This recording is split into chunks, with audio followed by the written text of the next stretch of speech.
Todas bem-vindas a mais um Não É Por Acaso. Esse aqui é um espaço seguro, sintam-se em casa. E pra começar, ajuda sua mãezinha avaliando lá, aqui, né, no Spotify. Se você estiver ouvindo pelo Spotify, você avalia lá com estrelinhas, que ajuda muita gente. Segue também o podcast, né? E se você estiver no YouTube, se inscreve pra você receber a notificação lá. Quando sair um episódio novo, você vai estar lá maravilhosa, tá bom? Vai estar lá a sua notificaçãozinha pra você ir correndo assistir o novo episódio. E hoje, quem vai bater um papo comigo e iluminar muitas dúvidas de todas nós em relação ao direito da mulher, que foi tão deteriorado ao longo dos anos de diversas formas, nas últimas gerações principalmente, né? Ela que faz um trabalho incrível e de suporte para mulheres, para mães, né? Sobre o direito da família também, que você já deve ter visto em algum dos meus vídeos sobre os direitos das mulheres, porque ela já apareceu em vários. É a diva. Seja bem-vinda, Ana Carolina Fleury, advogada das mães e mulheres, amiga. Muito obrigada. Eu tô muito feliz de estar aqui. Esse espaço é maravilhoso, como você realmente usa a sua voz para influenciar da maneira que a gente precisa. Então não basta só ter voz, né, Ana? A gente precisa trazer um suporte e ter uma causa realmente. Você faz isso muito bem. Então eu me sinto genuinamente privilegiada de estar aqui e ter a sua confiança para, quem sabe, construir uma conversa aqui com você. Ai, você é maravilhosa. Eu admiro muito seu trabalho.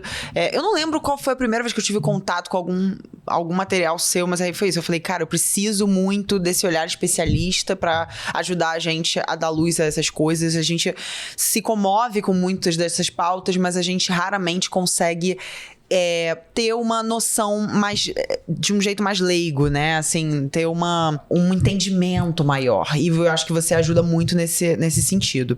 E aí, Ana, eu queria começar te convidando para se apresentar melhor e contar o início da sua história. Eu acho que é muito importante. Como você decidiu advogar em defesa dos direitos das mulheres no meio de um judiciário tão misógino, tão masculino e que tem coisas assim que ficam presas na nossa garganta, né? Como que foi essa formação sua? Hanna, esse nó na garganta não passa, tá? Então, embora eu já tenha aí 13 anos de atuação, eu ainda não te falo, olha, tô num momento que acho que ter uma melhora enorme e a gente não sente tantas coisas, e eu estaria mentindo. E tudo começa por um atravessamento muito comum para muitas mulheres, que é a maternidade. Então, eu chego desse lugar que é um ponto de partida comum, né, para muitas de nós. Então, eu fui mãe, eu tive uma gravidez não planejada na adolescência. Então, eu venho de uma família de classe trabalhadora, todo mundo ali na luta, eu também ainda estava no ensino médio, aquela loucura, né? E, bom, calhei de fazer direito, fiz ali, passei e fui fazer direito. Mas você já queria ser advogada desde... Não queria ser advogada porque eu não me via nesse meio. Eu acho esse ponto muito importante, né? Talvez aqui alguém assistindo também tenha esse sentimento de será que a advocacia é pra mim? Porque a gente tem aquela coisa muito engedrada da advocacia. Quando a gente pensa na advocacia, a gente pensa num homem branco, de meia idade, muito rico, que anda de helicóptero por aí. Enfim, isso não é indireta pra ninguém, tá? Inclusive, quero dizer, eu sei que são muitos, assim, mas não é uma indireta. Até mulheres também, a gente vê uma coisa muito engessada dentro do... Exato. Né? Então eu ficava pensando, será que esse lugar é pra mim? Será que esse lugar me pertence? Só que eu não entendia ainda que não bastava estar nesses lugares, mas eu estava ali justamente para transformar essa atuação. E foi muito feliz essa trajetória, porque eu encontrei várias como eu pelo caminho. Isso torna tudo ainda melhor, né? E tudo mais palpável. E tem um recorte aqui geográfico, que eu sou uma mulher de Goiânia. Então, eu não tô no eixo do Sudeste. Então, a gente acaba tendo um distanciamento maior desse tipo de pauta, né? Então, quando eu fiz faculdade, eu me formei em 2013. Então, eu entro na faculdade em 2008. A Lei Maria da Penha tinha 2 anos. Então, os debates eram muito intensos ainda na graduação. E apesar de ter muito debate, tinha pouco a questão do gênero, da raça, da classe, né? Então, eu começo a procurar, me descubro ali e percebo, olha, acho que tem como fazer uma advocacia aqui para mulheres. Acho que tem uma coisa aqui faltando. E aí, quando a gente começa a estudar, e eu falo por mim, mas por muitas mulheres também, a gente acaba encontrando outras pessoas que fizeram esse movimento que eu tive e que foi maravilhoso em 2008, mas que já tinham várias outras mulheres fazendo há muitos e muitos anos. Muitas mulheres do direito, muitas mulheres advogadas. Então, e aí se junta com a minha própria história, né? Então, de ser mãe, de ter um filho, inclusive, né? Então é isso, foi esse atravessamento, essa grande junção que foi me direcionando. Então é aquele papo bem bobo mesmo de acho que eu escolhi muito, mas eu também fui escolhida por conta desses atravessamentos. Nossa, eu imagino muito como é que... Eu acho que talvez pra vocês e para as mulheres, né, que entram no direito, deve ser um processo de descobrir outras pessoas, outras mulheres que também estejam, né? Sim, como você falou. E eu acho que em todas as profissões, né? Eu acho que pra você que é uma comunicadora também, a gente vai trabalho acabando... de curadoria, né? Exato, a gente acaba achando a nossa turma ali, sabe? É uma turma diversa também, a gente vai aprendendo, errando uma com as outras, mas a gente tem esse espaço seguro e isso é muito importante. E quais foram os casos mais absurdos, assim, que você já vivenciou, que você já teve que advogar? Tinha que ter um episódio só pra isso. Só São pra isso. muitos e é difícil porque o escritório em Goiás, a gente tem uma expressão, não sei se tem aqui, tá? Que é curva de rio. Não sei se você já ouviu falar. Não vi. Na curva de rio, Hannah, quando o rio faz uma curva, fica tudo engastalhado nessa curva. Então, fica pedaço de pau, fica pedra. Então, tudo que é treta fica na curva do rio. E o escritório, ele meio que virou curva de rio. Então, o escritório hoje atua em causas de média e grande complexidade. Então, são muitos casos marcantes. Mas tem vários. A gente tem de rapto de criança, tem muitos abusos infantis, acusações utilizando a lei de alienação parental, que é uma matéria que a gente pede pela revogação, a gente tem lutado pela revogação da lei, os casos de violência doméstica dos mais terríveis que você possa imaginar, que deixam marcas profundas, mas ao mesmo tempo que a gente tem histórias muito marcantes de violências, de abusos e tudo mais, a gente também tem histórias que são muito bonitas do desenrolar disso. E é muito difícil a gente chegar nesse ponto do desenrolar, porque a gente estava até comentando antes, né, de começar, que chega uma citação da justiça, a gente já se assusta. Então, o processo, ele não é uma coisa palpável, ele não é uma coisa humanizada, a pessoa não tem muita similaridade com aquilo, né? Então, às vezes, vai chegar e é um processo, quando eu falo processo, de passo a passo, de trajeto mesmo, muito difícil. Então, até a mulher chegar ao final de um processo, muitas vezes é um calvário, mas o depois acontece, e o depois é bem bonito de acompanhar, bem bonito mesmo. E o que você pensa sobre ser mãe no Brasil, assim? Porque a gente sabe que você é mãe, né? A Ana é mãe de 2 meninos. E a população e as leis agem contra nós, né? Enquanto mães. Eu olho ao meu redor e eu vejo a batalha das mães solo, mas também mães que não eram solo até determinado ponto e depois viraram mãe solo e todas essas coisas. E aí você falou agora de alienação parental, que é uma coisa, é um lugar que eu queria também chegar. Queria muito que a gente falasse disso, porque eu tenho as minhas dúvidas, assim, mas primeiro eu queria saber quais os principais, os direitos mais primordiais, assim, que agora a gente precisa conquistar no Brasil para facilitar a vida das mães, os que você considera mais importantes. Eu vou primeiro fazer uma contextualização do que eu vou falar. Hoje em dia, falta muito a questão da socialização do cuidado. E eu falo isso de 2 pontos de partidas diferentes, mas também com base nas mulheres que eu lido, né? Aqui não é uma história sobre eu mesma, mas uma história sobre várias de nós. Então, o que eu vejo? Principalmente para mulheres com filhos, né? Você trouxe essa questão da maternidade no início.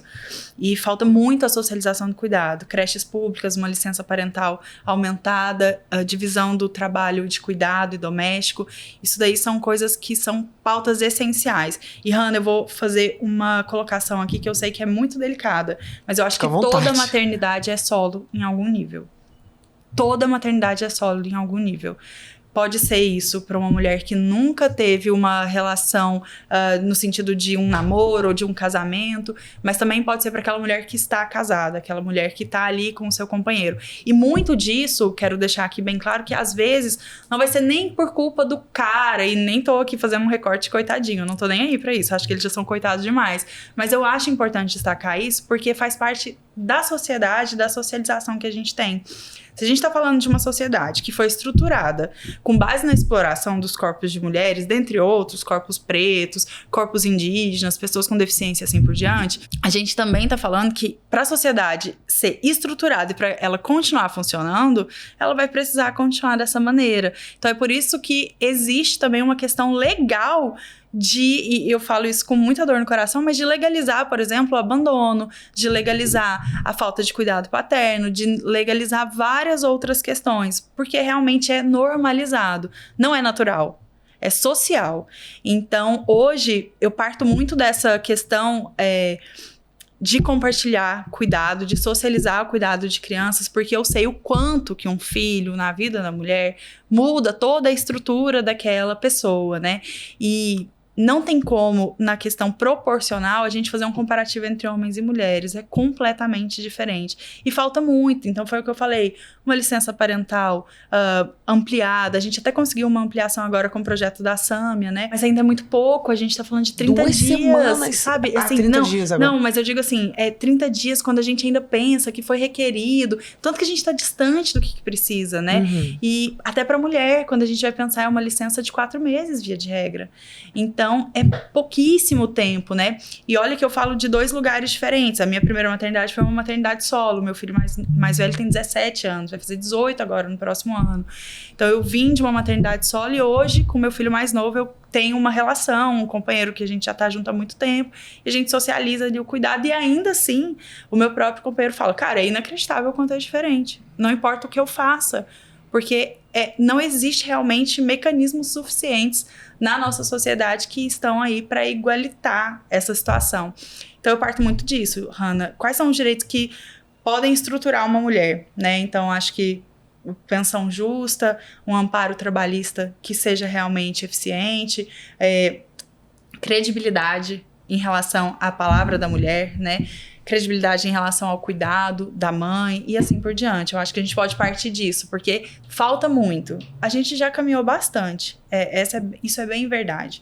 Quando eu penso de quando eu comecei a advogar para hoje, é um outro mundo mesmo. Eu falo isso e olha que eu sou uma pessoa desesperançosa, tá? Mas quanto a isso eu tenho que ser justa. Realmente a gente já caminhou bastante, mas falta muito. E eu realmente não acredito que a gente vá chegar nesse modelo de sociedade a uma divisão justa. Não tem como. E você acha que o judiciário também e as leis, elas deveriam reformar o conceito de mãe solo também para poder tratar desses problemas? Porque é isso que a gente estava falando. Eu acho que o termo mãe solo ainda, ele lembra muito, ele nos leva muito a pensar numa imagem de uma mãe abandonada, que o pai não quis nem saber desde a barriga, que estava grávida, engravidou. O que a gente imagina como sociedade, que quando você fala com pessoas leigas, é isso, né? Não, mas ela não é mãe solo. Fala que é mãe solo, não sei o quê. Por quê? Porque tá muito idealizado, tá muito estigmatizado que a mãe solo é só aquela que o pai chegou e falou, tô grávida. E o cara falou, não quero esse bebê, tchau, e some, nunca volta. Esse estereótipo da mãe solo. Quando, na verdade, tem vários formatos de mãe solo. Inclusive, é isso que eu tinha falado e que você também reforçou depois, que assim, toda maternidade é solo em algum momento, e isso é difícil até pra própria bancada masculina, né, entender isso. Então, como que você acha que a gente precisava de uma reforma em relação a esse conceito? Eu acho que a gente precisa de debate, porque não existe exatamente, legalmente falando, esse termo, mãe solo. Uhum. Mas existe aqui no debate, no diálogo, na conversa, e por isso que é tão importante a gente reforçar o uso dessas palavras e ampliar também esse conceito, todo mundo que possa usar a sua voz e que possa legislar e pesquisar e fazer, enfim, diversas áreas aí de produção de conhecimento, né?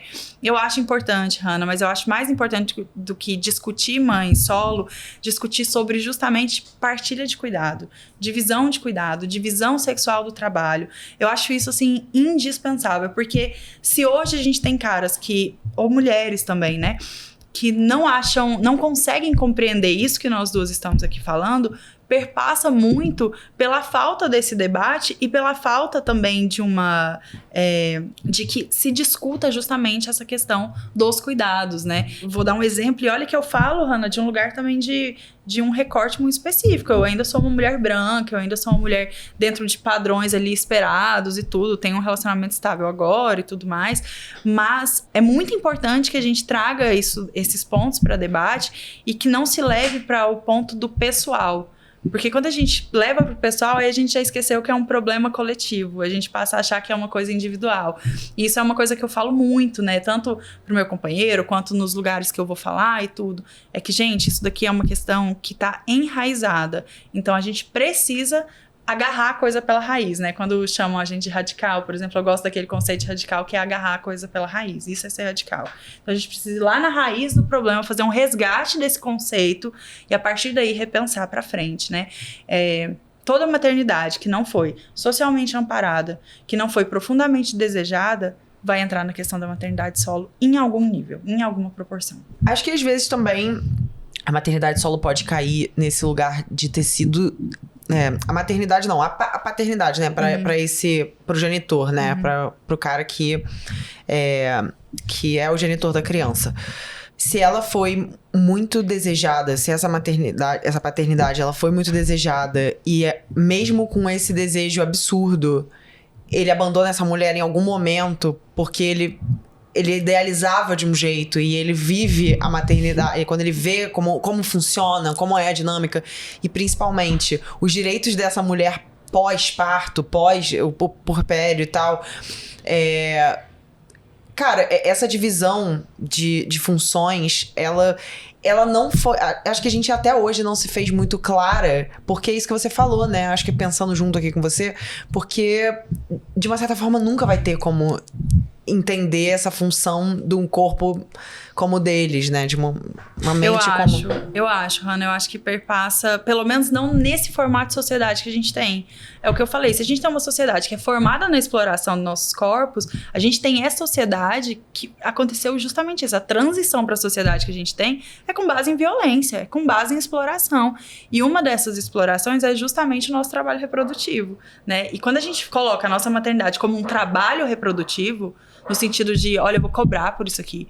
Olha, isso aqui tem que ser precificado. E aí a gente coloca isso, por exemplo, nas pensões alimentícias e tudo, e as pessoas saltam dessa altura. Mas para pensar, por exemplo, quantas pessoas você precisaria contratar para fazer o trabalho de uma mãe?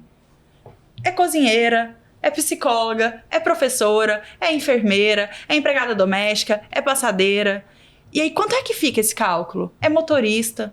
A gente calcula, Hannah, para você ter ideia nas nossas pensões, a gente calcula qual é o valor de Uber para levar e buscar a criança. Então, beleza, a gente vai precificar isso daqui. Vai ser ela? Vai ficar com ela isso daqui? Ela vai ser explorada? Então, você vai pelo menos pagar. Então, você vai pelo menos em dinheiro, isso daqui vai chegar. E as pessoas ficam muito assustadas quando a gente coloca esse cuidado, esse amor e esse afeto como um trabalho. Por que ainda é visto como amor, né? Também, isso é socializar, né? É domesticar a mulher, é colocar a gente como dóceis mesmo ali dentro do nosso lar e nos resguardar. É só a gente ver quantas de nós não abandonam, né, as suas carreiras ou não conseguem seguir os seus sonhos justamente porque são atravessadas pela maternidade. E é um peso muito grande. Você falou uma coisa que me chamou muita atenção, que foi da idealização, né? O meu segundo filho, o meu primeiro filho foi... eu ainda tinha toda aquela romantização de adolescente, de eu quero ser mãe, né, eu quero um bebê e tudo, mas eu não tinha dimensão. Obviamente eu era uma adolescente, né. O meu segundo filho eu tinha toda aquela dimensão, já tinha passado por aquilo num perrengue brabo.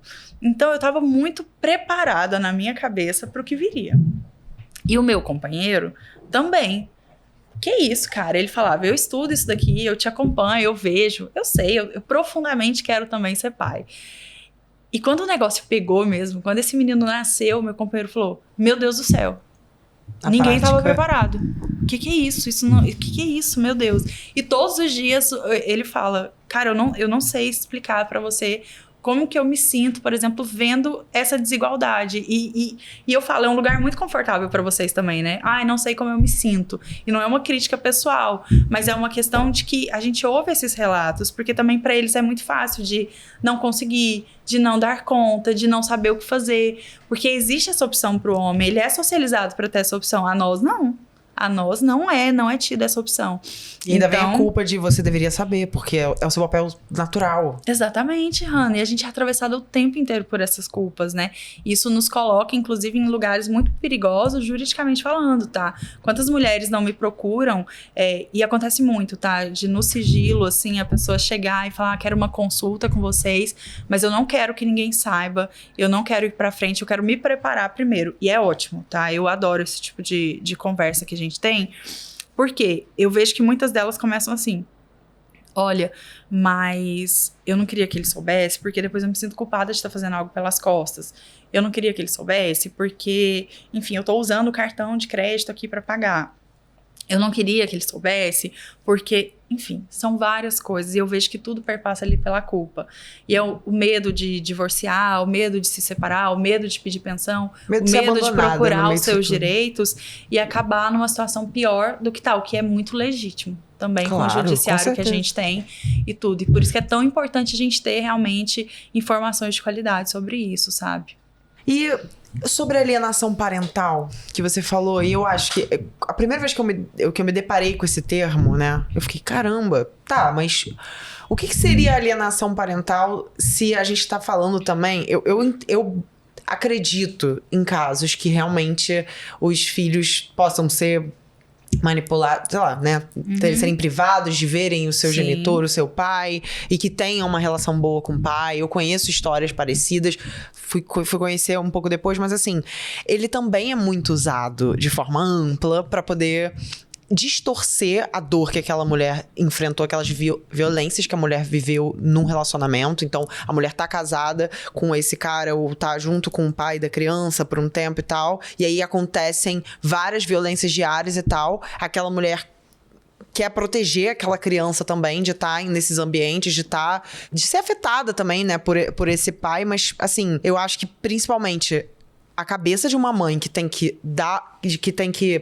desapegar, de proteger o seu filho de coisas dessas, né, dessa pessoa que foi tão agressiva para ela em determinados lugares e que, na maioria das vezes, também deixou uma maternidade solo também, né, para ela, que também ficou em dívida com muitos cuidados, ficou em dívida com o trabalho doméstico e também com a própria paternidade, e resume tudo isso a: ela está impedindo de ver o meu filho, ela é maluca, ela é louca e acabou. Como que é isso? Isso é uma visão...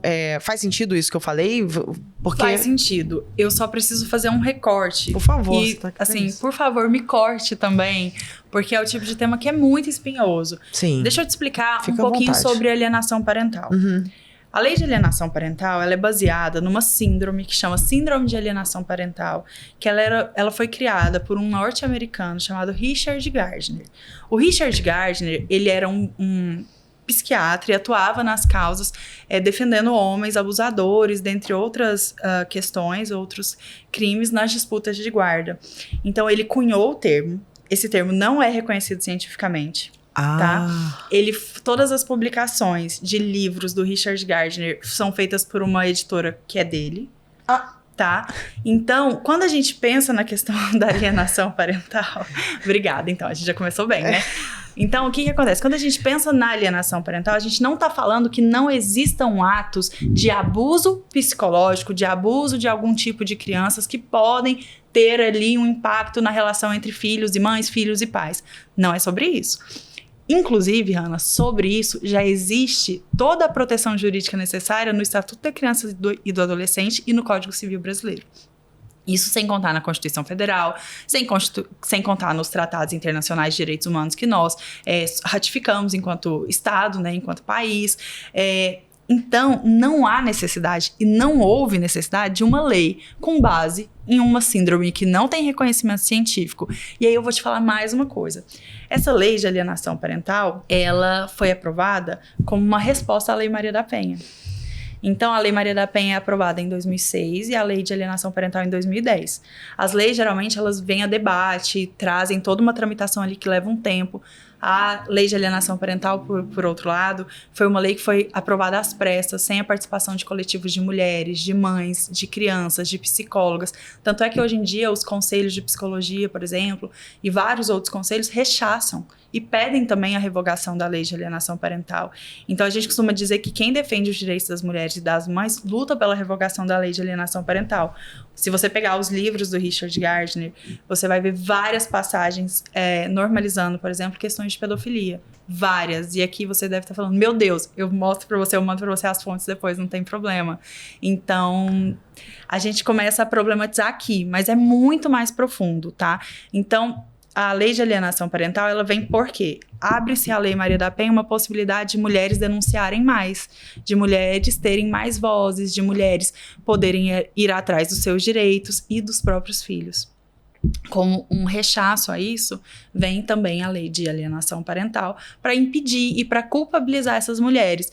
E é um efeito muito violento que tem no judiciário isso, muito violento mesmo. Tem diversos porquês essa minha afirmação, mas a lei de alienação parental, ela causa reversão de guarda automática. Então, por exemplo, quando uma mulher é acusada de alienação parental, mesmo que ela tenha um processo penal, existe muita chance daquele cara que foi acusado de abusar do filho, por exemplo, pegar a guarda do filho, porque tem uma reversão no processo de família que tem na outra área. Entende? É muito grave. E é por isso que a gente bate tanto nessa tecla. E é por isso que as pessoas, e homens principalmente, conservadores, se manifestam de uma forma muito violenta a respeito de quem fala disso, né? Mas, infelizmente, aqui que eu tô trazendo são os dados e como que funciona. E é muito triste, é muito desesperador mesmo. Talvez eu acho que seja, assim, uma das coisas mais violentas. Eu não vou falar, assim, um top, né? Ai, primeiro lugar. Depende da situação, mas é muito violento, muito violento. E é um dispositivo rápido, assim, como você falou, a reversão. Assim que eles acionam a lei de alienação parental, ele já consegue a guarda da criança automaticamente? Não necessariamente. Nossa. Existem pedidos que são feitos de forma liminar e que muitas vezes funcionam. O pedido liminar nada mais é do que você pedir alguma coisa para o juiz, juntar as suas provas e o juiz decidir com base nas provas que você trouxe. Então, ele não ouve a parte contrária. O que, em muitos casos, é muito importante, principalmente nos casos que tem urgência. Mas quando a gente pensa numa urgência que envolve alienação parental, há que se ter um rigor maior, né, na análise disso. E aí a gente vai entrar do porquê do judiciário, né? Se a gente tá falando, e se a gente parte daqui do ponto que eu acho que você parte também comigo, né? Que é da existência de um judiciário profundamente desigual, profundamente machista, profundamente racista e assim por diante, a gente tá falando também de um judiciário que vai reproduzir estereótipos de gênero. Então, a mãe alienadora, a mãe controladora, a mãe histérica, e todas essas condições que são aí atribuídas às mulheres há anos e anos, séculos e séculos, né? Então, a mulher que protege seus filhos muitas vezes é tida como alienadora. A gente tem muitos casos, tá, assim. Então, por mais que, por exemplo, não haja reversão imediata, então ele entrou com o processo e já conseguiu, é um desgaste imenso. E é um desgaste psicológico para a mãe e para a criança, é um desgaste financeiro, porque uma defesa é cara. Hoje em dia a gente fala, e aqui é uma crítica que eu faço, com um pouco de respeito. Porque eu sei que tem gente do direito que ainda não chegou nesse ponto aqui da discussão. Mas hoje a alienação parental para muitas pessoas é a galinha dos ovos de ouro do direito. Porque pega na dor da mulher que ela vai vender o carro, ela vai vender a casa, ela vai pegar um empréstimo, ela vai se virar, mas ela vai pagar um bom advogado. Nossa, que desgastante, né? Isso, meu Deus do céu. Eu fiquei até sem palavras, mas o que eu ia perguntar é que você acha que a mulher que estiver buscando alienação parental, que for vítima dessa alienação parental, que for vítima dessa lei, e tiver um homem ali, um pai que, enfim, pode ter vários motivos para ela não querer, né, para ela, sei lá, afastar o filho do pai ou preservar a criança, ou sei lá o quê, e ela tiver como devolutiva do judiciário aquela resposta muito misógina em relação à liberdade dela, porque também pegam as fotos, acho que não só eu não queria saber isso em relação só à alienação parental, mas de lei, de quanto as mulheres recorrem à justiça e elas recebem essa devolutiva de fotos fotos de biquíni, seminua, que é como eles chamam, né? Assim, fotos de biquíni, fotos da mulher curtindo a vida e tal, e isso já serve para desqualificar. O que você recomendaria para as mulheres que recebem essas devolutivas, assim? Tanto nessa coisa da alienação parental quanto em qualquer outra, assim? A gente tem esse ponto, Hannah, que é muito importante que você tá trazendo pra gente entender justamente esse debate aqui como um todo, né? A gente costuma pensar o judiciário e até me desculpe ser um pouco prolixa em relação a isso, mas é porque eu acho necessário a gente realmente entender. Mas se a gente costuma pensar o judiciário como se fosse uma coisa muito fora da sociedade. Então, como se fosse uma coisa à parte. Só que o judiciário é formado por pessoas, como eu, como você, como várias das pessoas que a gente conhece, e como várias pessoas que não fazem, assim, zero parte do nosso círculo social e das coisas que a gente acredita. Você já viu uma foto do judiciário, de magistrados e magistradas, de turmas? É um perfil muito específico também, de pessoas que ainda acessam esses lugares. Ainda existe uma desigualdade muito grande ali dentro, né? Então, as mesmas mazelas que a gente tem na sociedade, no nosso dia a dia, também acontecem no judiciário. Quando um homem junta fotos de uma mulher seminua, de seminua, assim, coisa ridícula, tipo, de biquíni, sabe? Eu que falei. Mas assim, uma mulher de biquíni, uma mulher na praia, uma mulher no clube, uma mulher bebendo na balada, o que quer que seja. Ele tá provocando o quê? Justamente essa reação que é esperada do judiciário. Porque se o judiciário também é racista, também é machista, também é homofóbico, ele também vai julgar com base em estereótipos de gênero. Não existe isso de imparcialidade. Todos nós somos movidos por bases, sejam elas inclusivas ou excludentes, tanto faz. Mas todos nós analisamos as coisas com base no chão que a gente pisou, nas coisas que a gente leu, nas pessoas que a gente conviveu. Então, é claro que esses estereótipos estão presentes aí. É só você ver o caso da Mariana Ferrer. Então, vamos sair um pouco da alienação parental. O caso da Mariana Ferrer tem imagens tratadas que aumenta-se o brilho para parecer que ela está sem uma parte da roupa. E isso acontece também com mães. Com esse tempo de advocacia que eu tenho e realmente tendo uma prática muito grande nisso, eu tomo muito cuidado na hora, por exemplo, de... Sei lá, vou pegar um exemplo bem fútil aqui, bem bobo, às vezes. Mas na hora de produzir um conteúdo pro meu Instagram, que é uma coisa muito simples e tudo. Eu já vi posts, por exemplo, e não tô falando que tá errado, tá? Mas falam assim: mãe, se você sair pra beber, você não vai perder a guarda. Show, concordo. Mas eu não posso passar essa informação dessa maneira, como se fosse uma coisa simples, porque ela ainda é atacada por isso. Então eu preciso discutir com a mulher como é que a gente pode minimizar isso, infelizmente. Olha como é absurdo. Doideira, então eu preciso sentar e às vezes falar coisas que são horríveis, no sentido de, olha, vamos pensar isso daqui, vamos ponderar. Coisa que eu não devia estar fazendo. Coisa que uma mulher devia estar pensando também. Mas ela precisa, né? Então, isso é muito complicado, é muito triste e é muito violento, mas é por isso. Os processos contra nós, mulheres... E eu te falo, Hannah, se eu pegar ali no escritório um número, sei lá, todos os processos, e eu for olhar, todos eles têm um atravessamento de gênero. Todos têm um atravessamento de gênero muito profundo, muito forte. Sabe? E aí é isso, né? A gente precisa ir educando. Hoje em dia a gente já tem alguns avanços. A gente teve o protocolo para julgamento com perspectiva de gênero. Recentemente a gente teve o protocolo para julgamento com perspectiva de raça. Então hoje o protocolo para julgamento com perspectiva de gênero, por exemplo, é um documento obrigatório. O que isso significa? Que o Conselho Nacional de Justiça falou que agora todo juiz e toda juíza tem que ter noção de gênero para julgar uma demanda. Seja de homem, seja de mulher. Tem que ver se tem algum atravessamento. E aí é um documento muito didático, é um documento...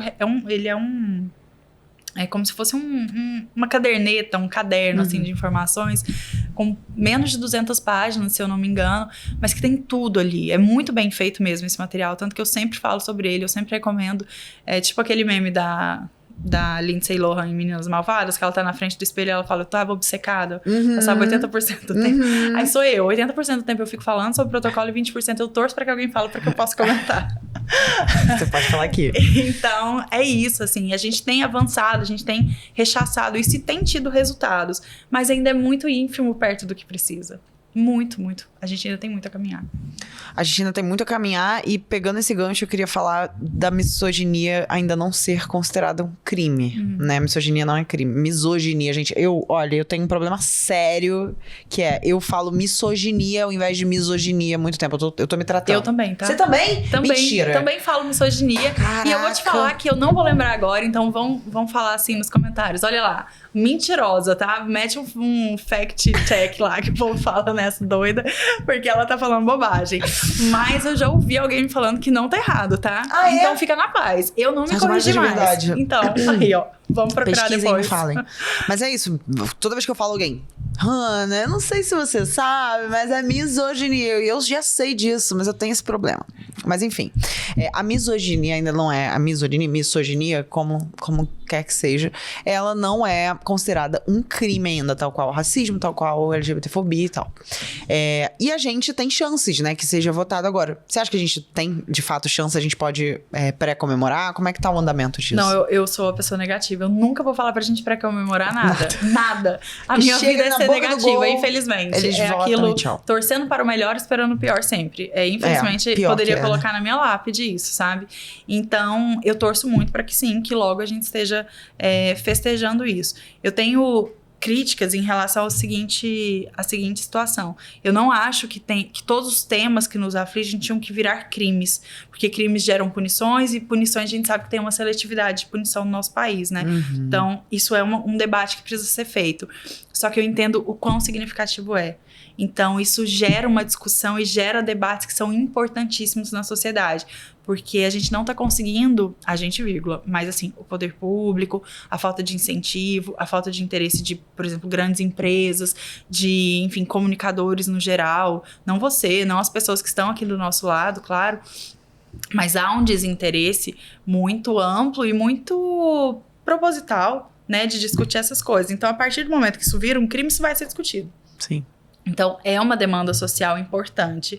É importante que seja. Eu compreendo isso muito bem. E eu faço aqui só esse recorte mesmo, porque eu sou advogada criminalista. Senão, daqui a pouco, eu perco minha carteirinha, gente. Depois vamos chamar de punitivista. Total. Uma das pautas que eu mais quero conversar com você é sobre a Lei Maria da Penha. Porque eu acho que é algo que é muito injustiçado e, ao mesmo tempo, muito delicado e com várias camadas e tal. E, bom, a gente já sabe que a lei é injusta pra caramba. Quer dizer, as outras leis, o judiciário é masculino totalmente e tal. E quando se trata da Lei Maria da Penha, tem muita gente pra defender que é uma mentira, que a Maria da Penha é uma mentirosa. A oposição, que eu digo, né? Sim. A oposição desqualifica a lei. Tem um grande movimento, não sei se você sabe, né? Que desqualifica a Lei Maria da Penha. E até vídeo dos conservadores, né? Lá do Brasil Paralelo, enfim, não queria citar, mas falando que a Lei Maria da Penha é uma grande mentirosa. O que você pensa disso? A gente vive numa era de uma reconstrução histórica baseada na mentira, né? E isso é muito desonesto, mas funciona com boa parte da população. Não faz o menor sentido a gente chamar uma lei como a Lei Maria da Penha, que é uma lei reconhecida como uma das melhores do mundo, de mentirosa, ou o caso dela que não seja verdadeiro. É um caso amplamente divulgado. É um processo que você consegue ler a sentença publicamente. É um processo e eu acho isso muito importante, tá, Hannah? Porque se eu entro numa sala e falo, gente, quem conhece a Lei Maria da Penha? Muita gente vai levantar a mão. Hoje em dia, capaz que a maioria. Só que se a gente pergunta assim, tá, então me explica a história. O que aconteceu para isso virar lei? Por que a Maria da Penha, já que a gente tem tantos casos de violência? E isso acontece, Ana, fazendo aqui um parênteses, porque... E aí é a hora que eu entro, né? Aí, meninas malvadas total, tá? Mas... A Maria da Penha, e é bom a gente lembrar, a Maria da Penha Maia Fernandes, ela tem um nome, o agressor dela também tem nome, Marco Antônio Heredia Viveiros. Ele é um cara, eles foram casados em 83, o pior ano do relacionamento, ela sofre 2 tentativas de assassinato. Eu vou chamar aqui de homicídio, porque na época não existia feminicídio, tá? Mas a gente poderia muito bem classificar como feminicídio se houvesse a lei do feminicídio naquela época. Uma por um tiro nas costas, que o Marco Antônio é tão canalha e tão desonesto, que ele afirma para os policiais que chegaram no local do crime, Hannah, que foi uma tentativa de assalto que eles sofrem em casa. Isso não se sustenta, claro, né? Depois ela retoma esse relacionamento, continua, e aí a gente vai discutir as dependências e toda aquela questão do ciclo da violência. Ele tenta matá-la por meio de uma eletrocução, né, na banheira. E aí, o relacionamento acaba, recortes importantes aqui. Tinha violência também contra as filhas, sabe? Então, tem todo um contexto aqui que vai explicar muito do ciclo da violência. É uma lei que conservadora e machista tem que realmente lutar para ser revogada, porque vai atingir diretamente eles. Então, é compreensível que eles lutem por isso, apesar de ser um grande absurdo e, assim, uma piada muito grotesca, de muito mau gosto, né? E eu não sei se você sabe, Hannah, uma coisa que me pega muito nesse caso não é apenas que o Brasil foi condenado por uma corte internacional, né? Foi por isso que por isso que o caso virou uma lei. Ele não foi condenado dentro de um tribunal. Foi porque os tribunais do nosso país demoraram tanto para julgar o caso que teve que ir para uma corte internacional de direitos humanos. Caramba. E aí essa corte, que é a OEA, julgou e então falou: o Brasil está condenado por não dispor de mecanismos eficientes para proteger mulheres. Crie-se uma lei. E foi criada a Lei Maria da Penha. Caramba. Então, o caso de uma mulher, a gente sempre tem que dar credibilidade, sempre tem que levar adiante, porque olha só, o caso de uma mulher virou a lei que é a Lei Maria da Penha. E esse é um ponto que me chama muita atenção, mas também é um ponto que me chama muita atenção o fato de que a Maria da Penha voltou a estar protegida da questão dos direitos humanos. Ela pediu proteção por conta de ameaças que ela voltou a sofrer depois desse movimento. Hoje em dia ela tá no banco de protegidos, novamente. Então essa mulher nunca parou de sofrer violência. Ela segue sofrendo violência. E eu acho que esse é um ponto que as pessoas não pensam. Ela tá sendo revitimizada de novo. E ela a violência aconteceu em 83. Lei do nome dela pra... Você falou também que... Quando você falou, se a gente chegar numa sala e perguntar, gente, quem conhece a Lei Maria da Penha? Todo mundo vai saber. Mas, será que todo mundo também vai saber o que a Lei Maria da Penha prevê? O que ela cobre, né? Como ela tem... Você consegue explicar pra gente? Consigo explicar. E isso que você falou é muito importante, né? Porque, o que é a Lei Maria da Penha? Aquela lei da mulher que apanhou. Exato. Se alguém bater, não sei o quê... E eu vejo muito isso, né? Assim, às vezes no transporte, conversando ali com outras pessoas, né? Às vezes o pessoal que não é da área fala, qualquer coisa coloca uma Lei Maria da Penha em mim. Eu falo, gente, mas isso aqui nem é a Lei Maria da Penha. Que bobagem. Não sabe. Então, eu acho que existe também uma compreensão muito errada sobre a lei, né? A Lei Maria da Penha, Ana, portanto, ela é uma lei que ela vai se aplicar aos casos de violência doméstica e familiar contra a mulher. E isso vai incluir muitas situações e vai excluir outras. Tanto é que existem alguns casos que a Lei Maria da Penha, mesmo com violência, não vai ser aplicada, porque não se encaixa nessas duas caixinhas, da violência doméstica e da violência familiar. E aí a gente tem o recorte. O que é ambiente doméstico, o que é ambiente familiar, o que é família, né? Tudo isso vai ser tratado. Então, não é simplesmente pai, mãe, irmão. E isso dá também uma amplitude. Por exemplo, no escritório a gente tem várias medidas protetivas entre mãe e filha, entre irmão e irmã. Então, sai dessa relação amorosa, tá?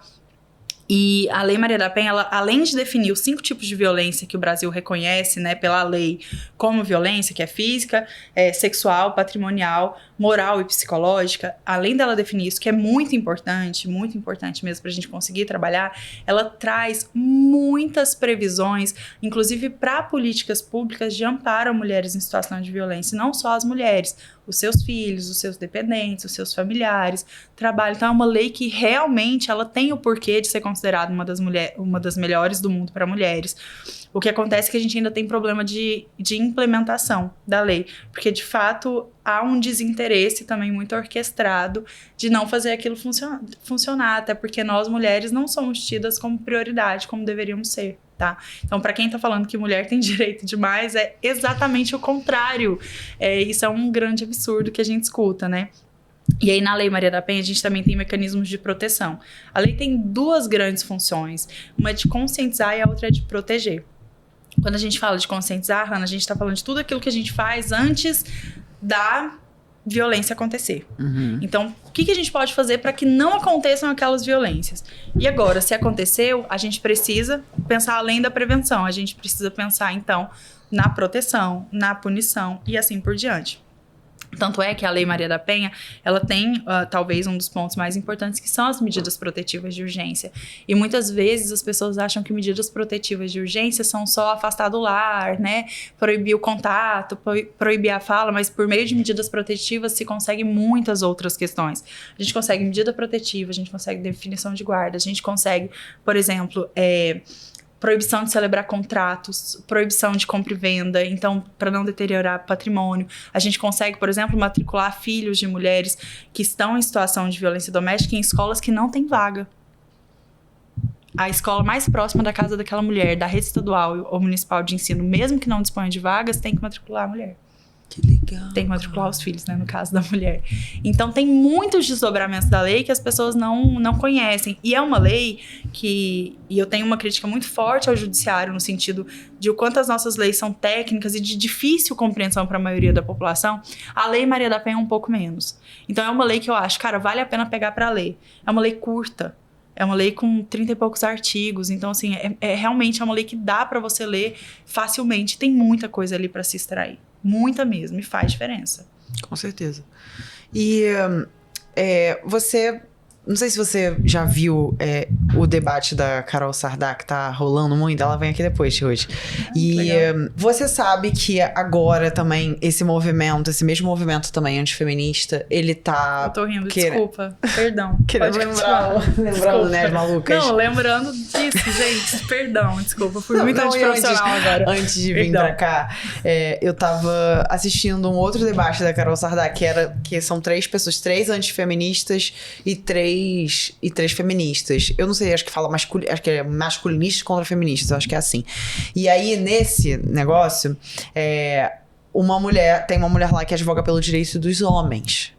Uhum. E é bem pesado, né, isso. E ela fala muito que a Lei Maria da Penha, ela deveria incluir os homens. O que você acha disso, assim? Porque também é um fruto desse movimento recente, também. Tem muita gente agora que tá fazendo...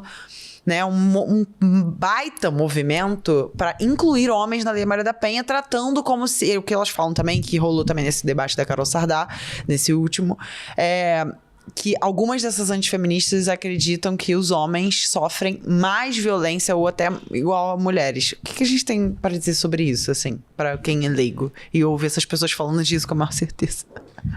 Ai, vamos lá. Hannah, eu vou dividir essa resposta em algumas partes, né? Em alguns pontos, pelo menos. Eu acho que o primeiro ponto que me indigna muito é que, assim, que sanha, né, atrás da gente. É uma sanha de tirar direitos que a gente demorou muito tempo pra conquistar, que me deixa, assim, muito impressionada, sabe? Existe esse movimento. E isso é importante pra gente começar dizendo o seguinte: se as nossas pautas avançam, a gente também tem um movimento contrário. A gente tem esse contra-movimento.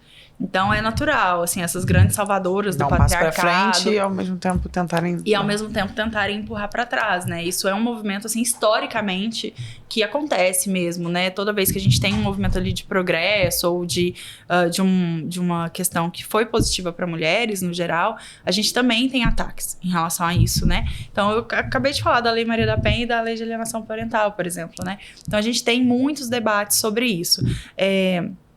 Falar, por exemplo, essa questão de os homens também que sofrem violência. Eu não consigo entender. Eu vou te falar por quê. Porque eu acho que beira a desonestidade. Beira não, é desonesto. Beira outras coisas que eu não vou falar aqui também para não ser processado. Mas beira a desonestidade. Por quê, Hannah? Porque isso não procede. A lei protege da mesma maneira homens e mulheres. Essa é uma afirmação que tem que ficar muito clara. Eu até repito, a lei protege da mesma maneira homens e mulheres. A diferença é a tramitação do procedimento. Existe uma lei especial que se chama Lei Maria da Penha, que não prevê crimes, prevê um crime que é o de descumprimento de medida protetiva. Todos os outros estão no Código Penal e todos são aplicados a homens e mulheres. Tá? Então, o que a gente tem aqui? Na grande parte, tudo. O que a gente tem aqui? A gente tem um movimento de descredibilização, de deslegitimação baseado em mentiras, em coisas que não procedem. Se hoje eu, por exemplo, agrido um homem, pode ser meu companheiro, pode ser um homem aleatório na rua, eu vou responder por um crime de lesão corporal, o que quer que seja. Vai depender ali do contexto. Se eu assassino um homem, eu vou responder por este crime. Então, não tem essa de que os homens não estão protegidos e precisam ser enquadrados na Lei Maria da Penha. É porque existe essa questão do masculino, do homem, de querer tomar tudo para si. E assim, vou até descer um pouco aqui da figura da advogada, que eu já não sou muito essa figura que se espera, mas para dizer uma coisa, cara... Eles não conseguem ver nenhum tipo de avanço nosso e simplesmente falar, pô, legal. Não conseguem. É um negócio, assim, que vai mexer, então, na masculinidade frágil, vai mexer com essa síndrome que eles têm, de que se a gente fala de um problema coletivo, eles pegam como se fosse algo pessoal, como se fosse um ataque direto. Sim, as mulheres falando isso, Mas aí a gente tem também alguns recortes, né, Hannah? Uhum. Essas mulheres são mulheres geralmente conservadoras, né? Eu não conheci. Então, se tiver uma mulher advogada por exemplo, de esquerda, ou pelo menos aí progressista, que defenda homens no sentido desse discurso, né? Eu não tô falando defender um homem que cometeu um crime, não. Tem grandes advogadas que fazem isso. Aí você vê como você trabalha. Mas, então já são mulheres conservadoras, isso é um nicho de mercado. E por que virou um nicho de mercado? Você já parou pra pensar, Hannah? Porque advogadas que defendem mulheres têm ganhado relevância. A gente tem galgado os espaços. Então, se criou um mercado do lado de cá, porque é como eles veem tudo como mercado. É verdade. Todos os nossos corpos e o que nos liga aqui nesse mundo é relacionado a nós como produtos, né? Então, a maneira que eles nos veem assim, outras advogadas e outros advogados também falam, peraí, se tem mulheres sendo defendidas de maneira especializada, os homens também precisam disso. E aí, dane-se pauta social. Esse povo não quer saber disso não, Hannah. O que eles querem realmente é ganhar dinheiro. E aí, eu, com todo respeito, eu até falei sobre isso numa conversa com uma jornalista que eu conheço, e a gente tava falando justamente disso, porque ela até falou assim, eu queria que você gravasse um áudio pra eu colocar em outro podcast, enfim. Aí eu falei assim, cara, eu vou gravar, mas honestamente, a pergunta da maneira que você me colocou é assim, você acha que mulheres advogadas, homens advogados precisam, né, defender homens? Não sei, cara, não sei se precisa. Só que o que eu acho, Hannah, é que é uma grande alegoria. Porque, assim, as leis já são feitas para homens e pelos homens. Então, assim, é um atestado de burrice? Com todo respeito, é um atestado de burrice? Você falar que eu defendo homens.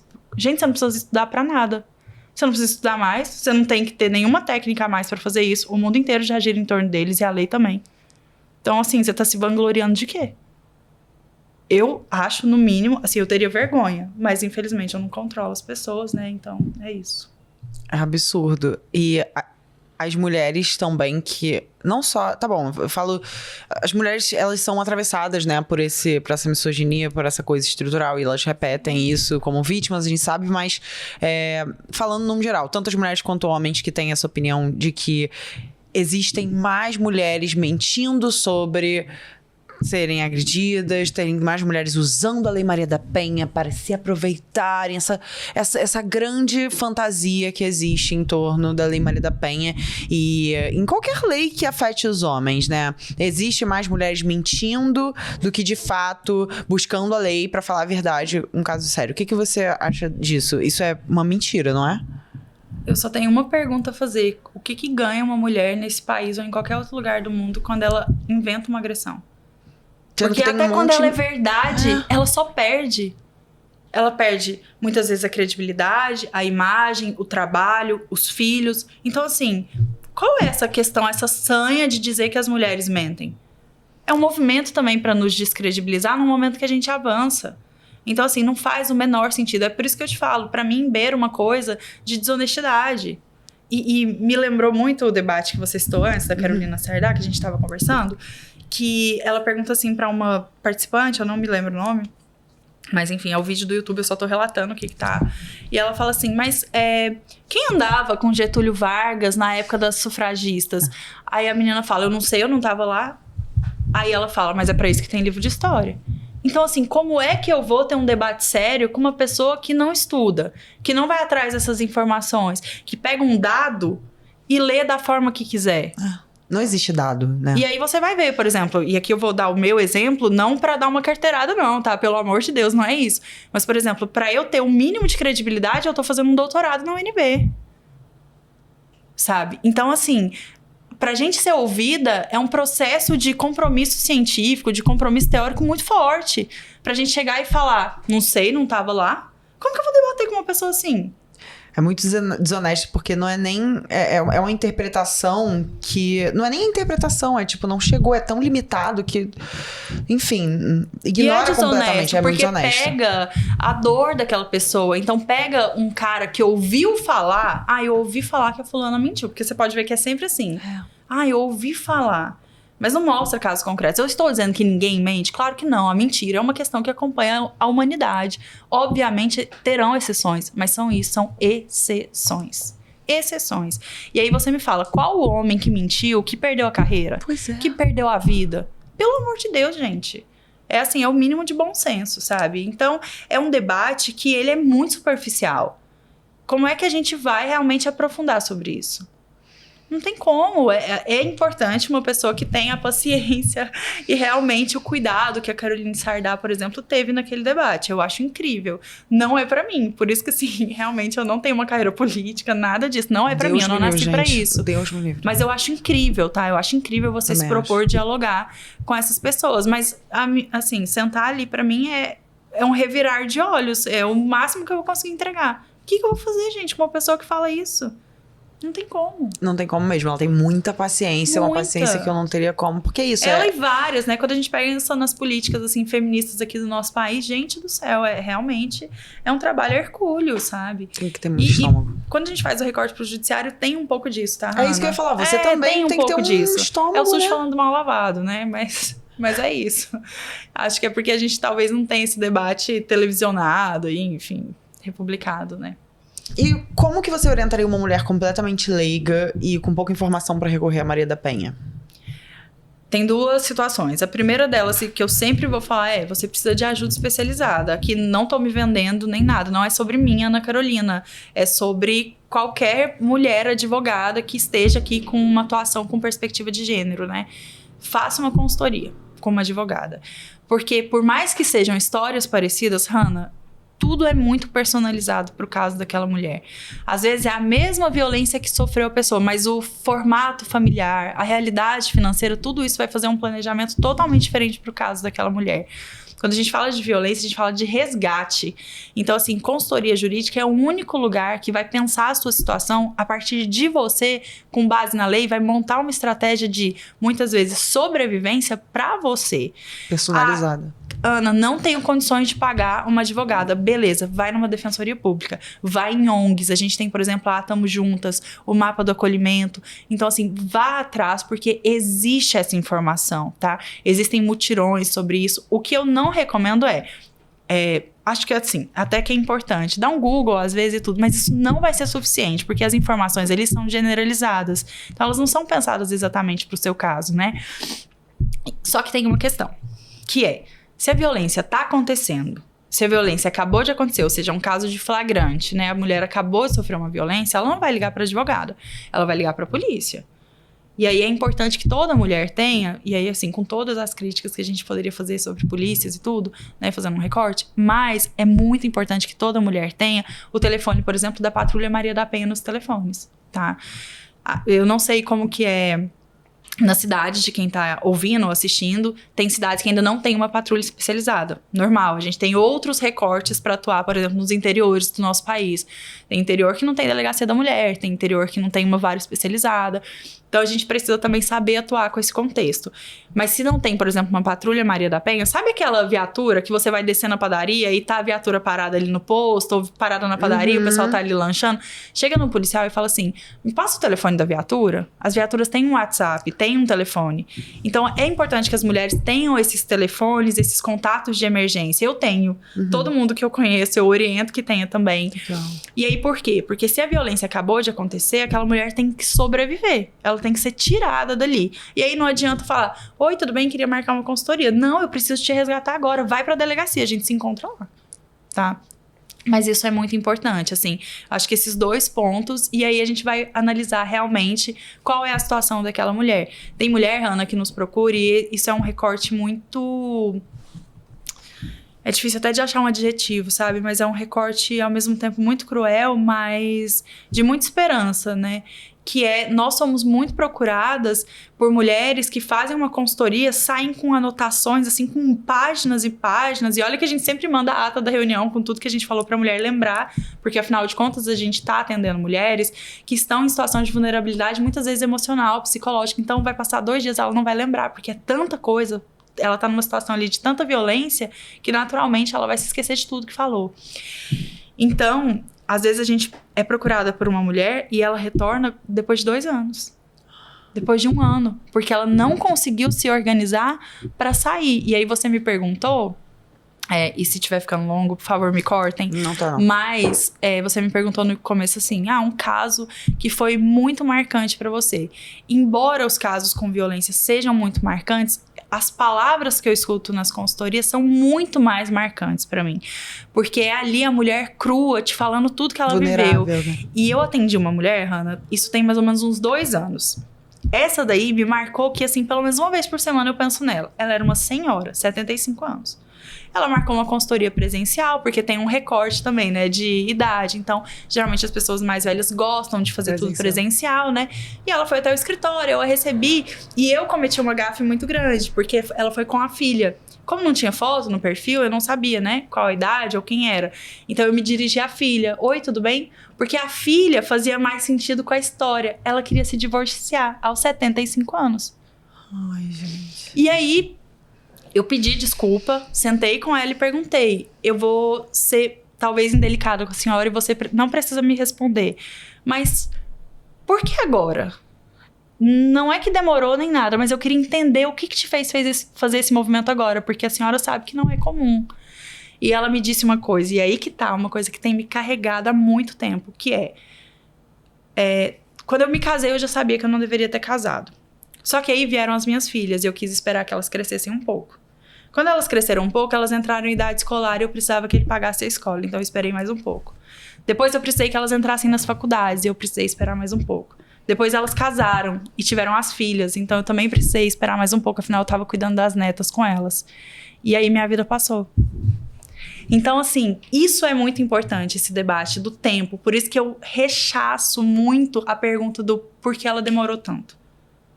E assim, são muito... Eu fico até emocionada, né? Mas assim, são muitos fatores. É muito difícil mesmo. Nossa, meu Deus. É sempre assim, né? Toda vez. Quantas histórias a gente conhece, né? Sim. Iguais a essa. Exato. As nossas que avós, nunca tiveram né? essa Muitas coragem vezes. também de chegar num certo momento. Antes tarde do que nunca, mas caramba.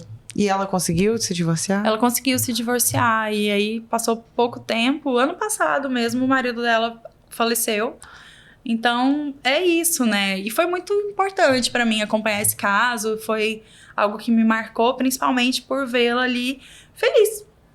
Cara, ela ficou muito feliz, sabe? Então, aquilo ali me pegou muito, né? E não só a questão da coragem, né, Hannah? Mas, assim, que nós somos socializadas pra ter um nível de tolerância muito alta com questões que envolvem os nossos relacionamentos e os homens, né, no geral. Então, a gente acaba suportando mais, não só pela socialização, mas pelas dependências emocionais e, no caso dela, financeira. E é isso, quem tem o dinheiro tem o poder. Você acha que tem algo que as vítimas possam fazer para credibilizar mais o que aconteceu devido a tanta dificuldade de provar, né, até da justiça acreditar mesmo, né? Ter todo um processo aí pra verificar se é verdade, se não é. O que você acha que elas podem fazer, assim, em casos que não são, assim, tão ameaçadores com a vida delas, nesse caso de sobrevivência, de achar uma patrulha e tal, mas, tipo, se ela sofreu uma ameaça ou foi uma violência mais psicológica em relação a bater na parede, a gritar, a fazer essas coisas, ou ameaçar verbalmente, ou foi um beliscão, foi um empurrão, coisas que, sabe, dificulta ainda mais, que não o corpo delito. Como é que é vai isso? Vai deixar uma marca, né? Uma coisa assim. O primeiro ponto é o seguinte, vamos falar sobre provas. Eu acho que isso é muito importante. Porque quando a gente pensa assim, o que ela pode fazer? Ela pode produzir provas. Aí você vai pensar assim, gente, CSI. Provas vai ser uma coisa técnica, vai chamar o detetive. Não. Prova é o dia a dia. É a conversa no WhatsApp, é o fato que você falou pra sua amiga, e aqui vamos fazer aquele recorte do por que as pessoas são tão contra mulheres conversarem com mulheres, amizade feminina, e sobre também o fato de que nós somos ridicularizadas e tidas como fofoqueiras, porque a nossa fofoca é o que nos salva. Né? Então, são mulheres que falam que salvam a si mesmas e as outras, né? Então, é aquela conversa que você falou com a sua amiga, violência, Hannah, principalmente doméstica e familiar, ela tem um recorte que muitas vezes não tem testemunha mesmo, não. Porque ela acontece entre 4 paredes, na maioria das vezes. Então, como é que a gente prova? A gente prova com contexto, a gente prova falando pra mulher, procura uma psicóloga. Por quê? Porque a psicóloga vai fazer um relatório falando de todos os seus traumas. A gente vai conseguir provar, inclusive, quando não deixa marcas, né? E já existem, e aqui fazendo também um adendo, na medicina legal, a gente estuda muito isso quando a gente é advogado criminalista, né? Pra entender, assim, o que o corpo demonstra. E o corpo se manifesta não só com um roxo, não só com um corte, né? Existem técnicas de violência, né, assim, de tortura mesmo que eram utilizadas e ainda são com mulheres, né, afogamento, asfixia, que não vai deixar marca visível, mas se passar no corpo de delito dá pra ver. Então, e não só, né, às vezes ali a forma que a mulher tá psicologicamente, a forma que ela tá falando, a forma que ela tá se movendo, a violência ela é muito traiçoeira, né, Hannah, porque você vai entender exatamente o que eu tô falando, mas às vezes um olhar a gente sabe, putz, isso aqui eu sofri uma violência. E aí, como que a gente faz para contextualizar isso? De fato, é muito difícil, mas prova é o dia a dia, é seu extrato bancário, são os remédios que você toma, são as consultas que você vai, são os profissionais que você vai atrás, é o que você deixa de fazer, é o fato de você estar isolada. E aí, no caso de mulheres, por exemplo, a gente pensa assim, minha mãe não pode ser testemunha, minha amiga não pode ser testemunha. Não, ela vai ser ouvida no processo, só que ela vai ser ouvida como informante. E tá tudo bem, a palavra dela vai valer ali também. Então, não tenham medo de construir essas provas. E se você não consegue sair de um relacionamento agora, não tenha medo de fazer um acervo ali de provas contra um homem. Ele não pensaria 2 vezes em produzir o inferno na sua vida. Você tá sendo muito vingativo. Não, gente, isso aqui, infelizmente, é a realidade que a gente tem. Também não gostaria que fosse assim. Porque quando estourar a bomba e você, de fato, falar, meu Deus, quanta coisa eu ignorei, preciso sair, você não vai estar preparado, né? Por isso que você falou de se preparar pra saída. Exato, é muito importante se preparar. E essa preparação, ela é de diversas maneiras. É desde você ter um plano de fuga mesmo, assim, de sentar com uma advogada e falar, cara, como é que eu posso fazer isso daqui? E a gente faz isso, Ana. A gente faz uma rota de fuga pra ela. Primeiro você vai separar esses documentos, depois você vai separar esses. Aí você vai colocar aqui no Drive, porque você não vai juntar provas no seu computador nem no seu celular, porque na primeira briga ele vai jogar na parede e acabou. Então você vai subir isso pro Drive, você vai mandar pro e-mail, você vai mandar pra uma amiga de confiança, você vai fazer ali, e a gente vai falando etapa a etapa. Por isso que muitas vezes a mulher fala, eu não vou sair dessa relação antes de 1 ano. Ontem eu tive uma consultoria assim. Ela falou, eu não sei ainda se eu quero me divorciar. Ela falou, eu não sei se eu quero me divorciar. Mas eu preciso entender aonde que eu tô entrando se eu quiser me divorciar. E eu quero entender o que eu preciso fazer. E assim, você vai me dizer que isso é desonesto? Pelo amor de Deus. Quando a mulher... A gente foi criada para não fazer esse tipo de coisa, né? Sendo que os homens fizeram isso o tempo inteiro. É por isso que eles galgaram essas posições. Foi justamente na nossa deslegitimação, exploração, violência, assim por diante. E a gente também é muito educada a ignorar a realidade, né? A agir como se, tipo, isso não fosse uma questão sistemática. Tipo, cara, pode acontecer com você. Não é querendo... Total. Sabe, as pessoas não querem pensar também no dia de amanhã, na possibilidade de acontecer uma... Quer dizer, eu não tô nem falando, assim, num relacionamento que tá tudo grandes maravilhas e aí você só ficar esperando o pior. Mas eu acho que quando a gente tem os primeiros sinais, já é bom também começar a se preparar pra entender, e muitas né? mulheres chegam, Hannah, assim, com a seguinte afirmação, eu nem acho que ele seja tão violento assim. Nunca eu nem né? sei se eu sofri violência. E aí, muitas vezes eu falo, olha, eu vou te falar tecnicamente, porque eu não vou dar minha opinião. Eu não tô ali pra opinar, eu tô ali pra ser profissional. Então eu vou trazer profissionalmente, tecnicamente, o que eu tenho sobre esse assunto. E aí a gente fala, olha, é isso, tá? E aí você precisa fazer tal coisa. E eu sempre termino assim, mas não precisa acreditar em mim, tá? Não acredite em mim. Pega uma coisa, e aí já vou deixar aqui também pra você e para qualquer mulher que esteja assistindo. O Formulário Nacional de Avaliação de Risco. Ele é conhecido como FRIDA, não sei se você já ouviu falar. O FRIDA, ele é como se fosse um grande... Eu sempre falo isso nas minhas aulas, sabe que eu sou professora? Você vai lembrar também, que a gente é mais ou menos da mesma idade, Hannah. Você lembra da Capricho, da Trivi, daquelas revistas que acabaram com a nossa autoestima e colocaram ideais e padrões, né, tem inatingíveis. Até hoje lá em casa, às vezes eu vejo assim, caraca, meu Deus. Exato. E aí você lembra que nessas revistas tinham aqueles testes Capricho, por exemplo, aí assim, você é lua ou você é sol? Aí tinham várias perguntinhas, você ia marcando a alternativa e aqui saísse mais, ele ia falar se você era de sol ou de lua. O FRIDA, mais ou menos, funciona dessa maneira. Ele é um teste, ele é um formulário que você vai respondendo várias perguntas que vão indicar a sua situação de violência. E ele vai falar se você está num nível médio, baixo ou alto de violência. E é muito legal, é muito simples, é gratuito, é só jogar no Google. Formulário de Avaliação de Risco, Formulário Nacional de Avaliação de Risco, que vai aparecer. Eu vou deixar o link na descrição do episódio. Então, assim, se você está em dúvida se está sofrendo violência, faz um teste no Formulário Nacional de Avaliação avaliação de risco, responde lá pra você. E a partir dali você vai realmente internalizar aquilo e digerir, ver qual a melhor forma de agir. Lembrando que quando dá um nível baixo de violência, não significa ausência de violência, tá? Então, assim, só pra fazer esse adendo também. Esse que é o mais difícil, né? E eu acho que são tantos dedos, né? São tantos... É um medo tão grande da gente se reconhecer como vítima também, né? E eu acho que eu compreendo. Eu tenho muitas mulheres ao longo da minha vida que eu fui vendo serem vítimas de violências e eu ficava, assim, de fora. Quem tá de fora consegue perceber um pouco mais. E a pessoa que tá de dentro, essa mulher, cara, é muito duro, né? É muito desesperador assistir. Você acredita que a autodefesa seja um caminho ou você acha que isso pode piorar a situação da vítima? A gente tem, lá na gringa, né? A gente tem spray de pimenta, vários dispositivos, assim. Inclusive tá na moda, não sei se você tem visto, mas tá na moda uns kits de autodefesa, assim, que eu achei genial. Falei, gente, eu quero ter um kit de autodefesa aqui no Brasil. Eu quero fazer um kit com spray de pimenta, soco inglês, aí tem negócio de canivete, negócio de quebrar vidro. Aparece esse conteúdo pra mim no TikTok também. Negócio de choque e tal. Eu falei, gente, isso é genial.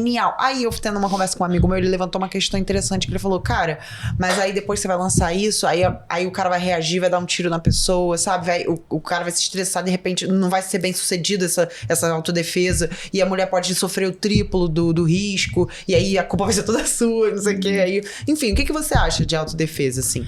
Antes de eu falar o que é a minha opinião, a gente precisa lembrar o seguinte, será que esse debate realmente o debate que a gente precisa fazer? Vou te explicar o porquê dessa minha pergunta, Hannah. Porque no final das contas, se a gente tá fazendo um kit de autodefesa, que eu também adoro esse conteúdo, aparece muito pra mim no TikTok, sei lá, porque... Enfim, porque será, né, que isso chega pra mim. Mas, será que a gente também não tá tirando a responsabilidade do Estado? E transformando um problema que pessoal, é social e estrutural numa coisa privada, sendo que não é? Então, assim, me dá um pouco de aflição pensar nesse ponto. Quando a gente tá pensando em armamento, eu sou absolutamente contra. Absolutamente contra. Já existem dados e pesquisas muito sérias e muito bem feitas, de anos e anos de estudo, que já comprovaram que isso não adianta. É uma grande falácia. Eu acho que a lógica de você ter um canivete e tudo, e aí fazendo um adendo aqui, pelo amor de Deus, eu não tô fazendo apologia ao crime, porque isso é uma contravenção, né, você portar alguns desses objetos, mas ao mesmo tempo é uma contravenção que dá pra defender, tá, gente? Assim, só tô deixando aqui, tá? E aí, a depender da situação, eu vou falar pra uma mulher que vive numa zona de risco, numa zona violenta, que ela não pode andar com canivete? Eu não vou, tá? O que eu preciso dizer é a informação, olha, existe uma contravenção penal. Se você pega um canivete, por exemplo, e esfaqueia uma pessoa, isso pode virar um crime mais sério. Então, é realmente a gente ponderar sobre isso. E aí, cada uma vai individualmente analisar a sua realidade. Só que aí é que eu tô falando, a gente vai tentar curar um problema estrutural com um agir individual. E aí, essa conta nunca vai fechar. Sim. Não, eu também sou super contra o armamento, mas é isso, eu acho que eu fiquei idealizando, assim, como é que seria as mulheres conseguirem ter esses dispositivos fáceis pra fugir e pelo menos se salvarem ali na hora. Mas aí, o que é fácil também? Não dá, porque onde é que vai andar esse canivete? Isso não é um pouco fácil, Porque dificilmente você vai... Claro que existem, não é sobre isso, né? Eu tô aqui generalizando também, uma coisa horrível de se fazer, mas você vai pegar esses penduricalhos, eu já vi, é um penduricalho mesmo, vem um negocião. Você vai andar com isso pendurado aqui no cos da calça? Não vai, entendeu? E aí a pessoa chega, tá na bolsa e fala, um minutinho. Não vai entrar no avião, entende? Não vai entrar em lugar nenhum. Todo mundo, o que é isso? Tá cheio de então coisa. Assim, às vezes até talvez um canivetezinho, um spray de pimenta caseiro, que inclusive, né, tem aí algumas exceções que podem ser usadas e tal. Acho que uma menina morreu com... Foi reagir com spray de pimenta aqui no Brasil. Foi reagir, então, morreu. Eu não vi esse caso, confesso, mas acredito totalmente no que você tá me trazendo. E é isso, assim, a gente precisa pensar também como é que isso vai funcionar. Eu entendo que traz uma sensação maior de segurança. Até tava falando isso com o meu companheiro esses dias, Hannah, porque eu faço... eu estudo, né, também hoje no doutorado, e uma vez por semana eu vou a Brasília, tá? Então eu vou lá, assisto minhas aulas e volto. E eu vou e volto de ônibus. Então, eu sempre falo, cara, eu tô morrendo de medo, porque eu saio muito cedo, chego muito tarde. Então, aí ele falou, eu vou comprar pra você um taser, alguma coisa assim. Aí eu falei, é mesmo, né? Compra, que legal, que incrível. Aí eu pensei, gente, vamos dar onde com esse taser? No fim das contas. Se acontecer qualquer coisa, enfim. Então, assim, é uma falsa sensação de segurança. Eu entendo que para muitas pessoas isso é importante, em alguns contextos, sei lá, talvez funcione. Mas eu acho que a regra geral não é tão assim, sabe? Na realidade, não sei se tem uma efetividade legal. Você acredita na eficácia da castração química para estupradores? Não, eu não acredito, Hannah. Porque é isso, o cara castrado quimicamente, ele vai te estuprar com um dedo, com um pedaço de vassoura, com o que for. As pessoas acham que o estupro é só uma questão de penetração. Então, e elas só acham isso. Exato, era um ponto que eu ia falar, que é só penetração, e não é. E aí a gente vai pensar justamente no quão é importante educar as pessoas sobre esses crimes, né? E crimes sexuais, principalmente, né? Tava até conversando esses dias com uma amiga que a gente tem filho na mesma idade. E aí eu tenho um videozinho que chama Consentimento. É só isso o vídeo. E é uma... Sabe qual é o da xícara? É uma animação? É, do chá. Aí a gente tava falando assim, cara, quanto é importante a gente pensar nesses conceitos pra então a gente falar sobre crimes sexuais, sobre estupro e o que quer que seja, né?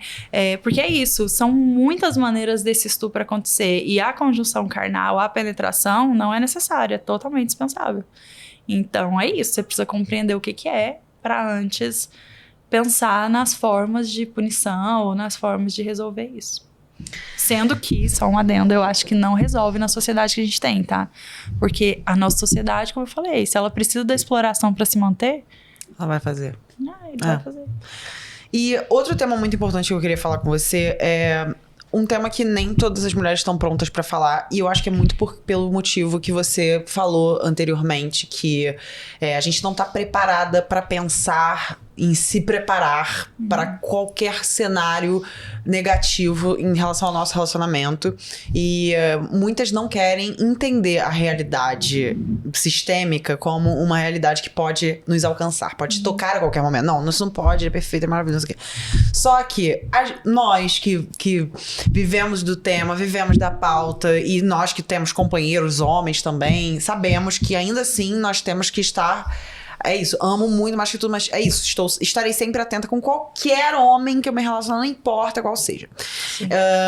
E quando a gente fala no sentido amoroso, eu queria falar da separação total de bens e separação parcial de bens. Porque é isso, isso seria algo interessante pra gente se preparar num relacionamento, pra gente preparar o que é nosso, a gente preparar o nosso terreno pra receber realmente uma vida a dois. Eu acho que a gente nunca fala disso. E eu vi outro dia um vídeo de uma menina falando assim: não, porque quem casa com divisão parcial é muito burra. Vocês são burras. Vocês têm que casar com divisão total de bens. Sendo que as mulheres, elas não contemplam, caso você se desenvolva profissionalmente, financeiramente, e esse cara... Tudo bem, você casa com esse cara, né? E esse cara pode ter mais dinheiro que você, muito mais dinheiro. Ele pode falir, e se você tá na divisão total de bens, você vai com ele. E você perde tudo que é seu. Não é verdade? Se você, caso tenha que se separar desse caso, você tem que se divorciar, você vai ter que dividir o seu com esse homem e tal, e pode ser que você perca tudo, enfim. E a gente não contempla essa visão pra pessoas que estão juntas numa visão mais igualitária, assim, né? Tipo, eu tenho a minha vida... A gente fala de divisão total para essas mulheres que entram numa relação sem terem um trabalho, sem terem uma renda, né, minimamente própria, assim, e contam muito com o dinheiro desse homem. E quando a gente fala de uma divisão que você tem a sua carreira, você tem o seu dinheiro, você tem a sua vida, e aí um homem entra na sua vida e a gente não percebe o quanto é importante a gente deixar tudo no papel, né? Porque depois pode dar merda. E assim... Eu conheço pessoas, mulheres, que entraram nessa, assim, se juntaram com um homem, você já tinha sua vida, sua carreira, seus sonhos, tudo suas conquistas, você tá conquistando. E aí chega um cara na sua vida que também tá lá com as coisas dele. Ele entra, tipo, na sua casa, ou não necessariamente na sua casa, vocês podem ir pra um lugar juntos, alugam uma vida, começam uma vida juntos. E aí não tem nada pra falar, isso aqui é seu, isso aqui é meu, o que a gente faz em relação a isso e tal, como é que a gente vai dividir isso caso um dia não haja mais você. A gente não quer pensar nesse dia de amanhã, né? A gente não quer. A gente acha que, enfim, isso vai ameaçar de alguma forma. Você acha que às vezes a gente não quer tocar no assunto porque a gente não quer pensar na possibilidade de ter um fim? Você acha isso importante? A gente Eu acho nisso? muito importante, mas antes de qualquer coisa, eu vou falar usando você de exemplo. Hannah, eu tenho uma coisa pra te contar. Seu relacionamento vai acabar. É bom a gente tratar isso como uma realidade. Né? Isso é muito pesado pra muitas meninas. Não é por isso. É porque ele vai acabar. O meu também vai acabar. Seja por um divórcio, ou um término, ou por uma morte. Verdade. Mesmo que você fique o resto da sua vida com seu companheiro, se ele morrer, você também vai ter um término de relação. Então, pra todo mundo que tá em relacionamento, sua relação vai acabar. Seja por separação, seja pela morte. Uma das duas coisas necessariamente vai acontecer, tá? Não é que tem exceção, não tem como, todo mundo morre, tá? Então, vamos partir desse pressuposto. Vai acabar. É porque elas partem do é pra sempre. Tudo é pra sempre. Uma vez eu fiz um vídeo sobre isso, gerou uma comoção. Mas é porque a gente tem esse péssimo hábito de não pensar sobre morrer, né? Verdade. Então, assim, eu sou uma mulher de 34 anos que, tipo, já tem um testamento, ó... Porque tem que se falar sobre morte como se fala de vida, sabe? E isso se aplica também nas relações. Mas, partindo desse ponto que o relacionamento de todo mundo que tá aqui, que tá assistindo, vai terminar, tá? E aí, Hannah, partindo desse pressuposto, então, vamos pensar o seguinte. Quando a gente pensa em partilha de bens, é um assunto que vai depender muito da realidade de cada pessoa. E você já ilustrou isso muito bem. Se for, por exemplo, uma mulher casando com um cara que já tem um patrimônio. Se é um cara que está entrando na vida de uma mulher que já tem um patrimônio. Se ambos estão no mesmo patamar. Então, tudo vai depender muito do contexto. É por isso que a gente sempre fala, e a gente tem tentado fazer crescer esse movimento no nosso país, essa cultura de se fazer um pacto antinupcial. Né? E por quê? Porque o pacto antinupcial, ele te dá essa proteção e essa possibilidade de pensar a sua relação a longo prazo e de pensar em todas essas possibilidades de término, mas não só isso. No pacto antinupcial, por exemplo, a gente coloca cláusula de remuneração para a mulher que trabalha em casa. A gente pode colocar, por exemplo, que o marido é obrigado a pagar uma previdência social para a mulher ficar em casa, que ele é obrigado a pagar uma pensão, para que a mulher, lá no final, ela não fique sozinha. Ela não fica abandonada. E que durante o relacionamento ela também tenha meios de se manter. Então, tudo isso vai depender muito do contexto da pessoa. Isso na divisão total? Não necessariamente. É isso que eu tô falando. No pacto antinupcial, a gente pode até misturar os tipos de regime de bens. Entendi. Então, a gente pode colocar assim, olha, é um regime de separação total em relação ao bem X e Y, mas em relação ao que é construído a partir daqui, é um outro regime. Então, é muito interessante, porque a gente consegue proteger patrimonialmente a mulher. Qual o melhor tipo de regime de bens que existe? Não sei. Depende do seu caso. Separação de bens é muito legal na prática, desde que você seja a mulher rica. Por quê? Você fazer uma separação de bens daquele cara pode ser interessante mesmo, do cara que não tem patrimônio, que tá chegando na sua vida agora, pode ser interessante, especialmente se a gente pensar na questão de dívida. Se ele tiver filhos e ele for acionado na justiça por pensão, pode também respingar em você. Então, quanto a isso, é importante sim. Mas o contrário é péssimo para a mulher, porque aquele patrimônio não vai comunicar. E já existem discussões, tá, Hannah, sobre a mulher passou a vida toda ali, possibilitou que o cara construísse patrimônio, porque é isso, quem construiu o patrimônio não foi o cara, foi a mulher que possibilitou que ele tivesse uma carreira e estava em casa fazendo trabalho doméstico e de cuidado, né? Então, a gente já tem discussões no sentido de, se a gente comprova uma fraude, por exemplo, a gente consegue incluir na partilha, mesmo na separação total de bens. Só que ainda são decisões muito esparsas, então isso está começando a acontecer. Separação total, comunhão parcial, comunhão universal, vai depender do seu contexto. Vai depender do contexto econômico que você está inserido. Como eu falei, a gente fez um pacto antinupcial lá no escritório tem pouco tempo, deve ter um mês, mais ou menos. E foi justamente esse pacto da mulher que já tinha uma empresa com um patrimônio ali significativo, já tinha carro, já tinha apartamento. Está agora numa união estável com o companheiro dela, né? Um rapaz ok, legal, um homem bacana. Mas assim, que a gente também tem que pensar de forma racional, tá? Então, a gente colocou ali que era a separação total de bens, exceto para o que fosse construído conjuntamente dali para frente. Então, olha como é importante isso. Isso faz com que a gente evite dores de cabeça imensas lá na frente. Só que aí a gente entra num outro ponto, Hannah. Mulher que fala sobre dinheiro, que fala sobre patrimônio, é vista como? Interesseira. Exatamente. Então, ainda tem todo esse estigma social que é colocado sobre a gente. Homens que falam sobre dinheiro são o quê?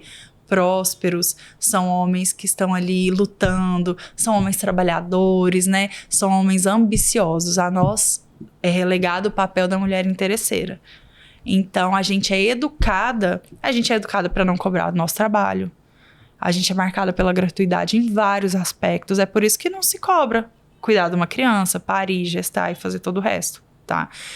A gente é atravessada por muitas questões. Então, é muito importante que a gente lembre que se o seu relacionamento, se você não pode falar sobre patrimônio, sobre grana, sobre problema com seu parceiro, talvez já seja um sinal. Tá? Então, isso é muito importante. O melhor regime de bens é aquele feito pra você. É aquele pensado pra você. Tem caso que a separação total vai ser incrível e tem caso que vai ser péssimo. Tem caso que a comunhão parcial vai funcionar exatamente como a gente quer e tem caso que não vai ser tão bom assim. Então, isso vai demandar muito, novamente, a gente volta naquele lugar, de que você tenha uma assessoria com alguém que faça sobre isso, que entenda sobre isso, pra te resguardar. Talvez agora seja desgastante, né? Porque a pessoa já vem com aquele papo assim, nossa, mas eu vou casar, eu vou fazer uma união estável já pensando em separar. Não é só sobre separar. Então, a gente precisa começar a falar isso. E tem uma frase que eu ouvi uma vez, eu não vou lembrar de quem, tá? Tem muitos anos isso. Mas alguém falou assim, se todo mundo sabe que para divorciar precisa de uma advogada, por que quando você quer casar ou se juntar com alguém, você não tem o mesmo pensamento? E é basicamente isso. Tá? São muitos delineamentos, são muitos atravessamentos que precisam ser tratados. E no caso de o relacionamento começar de um jeito, uma realidade diferente dos dois, assim, de repente o cara mais rico que a mulher, e aí com o tempo isso se inverte, ou o contrário, né? Um homem não tem nada e ele se junta com essa mulher rica e eles estão em separação parcial, e aí com o tempo isso se inverte, talvez, ele começa a ganhar mais dinheiro que ela. Como você orientaria nesses casos, assim, que muda? Aí, tem como também colocar isso no pacto, por exemplo, nesse planejamento matrimonial que a gente faz, no sentido de que a construção do patrimônio em comum, como é que isso vai se dar? Se um ganha mais, então qual vai ser o percentual, por exemplo, de arcar com os custos da casa? Então, tudo isso a gente consegue modular para que não fique uma coisa desigual, tá? Como eu falei, sempre vai ser desigual para a mulher. Sempre vai ter ali um trabalho invisível e um trabalho que não vai ser calculado. Mas com o que a gente tem de ferramentas, a gente consegue equilibrar. Seja fazendo um regime misto, como eu falei, aplicando ali em um tipo de patrimônio, num tipo de situação, um regime, no outro, a gente vai modulando aquilo, né? Então, independente de a pessoa ganhar mais no futuro, ter construído um patrimônio, a gente consegue organizar isso sim, tá? E se a pessoa não tiver um patrimônio, assim, tipo carro, casa, e se for essa separação de bens for em relação a coisas mais menores, assim. Tipo, objetos de casa. Porque a gente sabe que dá, às vezes, esses problemas, né? Num momento de um divórcio, que você se dá muito bem com a pessoa, você fala, imagina, vou fazer um contrato pra dividir eletrodoméstico, tipo, não faz o menor sentido. E, claro que não. Caso a gente vá se separar, vai ser tudo bem. Eu vou ter uma conversa com ele e tal. E aí, na hora da separação, acontece um monte de coisa. Você acha que é importante também fazer esse contrato, mesmo quando não existe um patrimônio caro? Isso não vai ficar previsto individualmente, não tem essa necessidade, tá? Se você quiser, é claro, pegar uma lista ali, fazer um inventário de todo o seu apartamento, o que tem de eletrodoméstico, o que tem de roupa, quiser colocar, tem como? Tem como, só que não é necessário. Por quê? Porque lá no acordo já vai estar falando que o regime de bens é XYZ. E aí, o que acontece? Divorciamos aqui, como é que vai ficar a geladeira, o fogão, aquele sofá, aquela televisão? Como que a gente faz? Vamos olhar o regime. É um de separação parcial, então 50% para cada. Mas eu tenho um apego emocional. Vamos tentar fazer um acordo. Vamos ver como é que a gente faz. Vamos fazer uma troca, uma negociação. Então, assim, não tem essa necessidade de individualizar, sabe, Hannah? Claro que nos divórcios litigiosos isso acontece muito, tá? De discutirem essas coisas tidas como pequenas, né?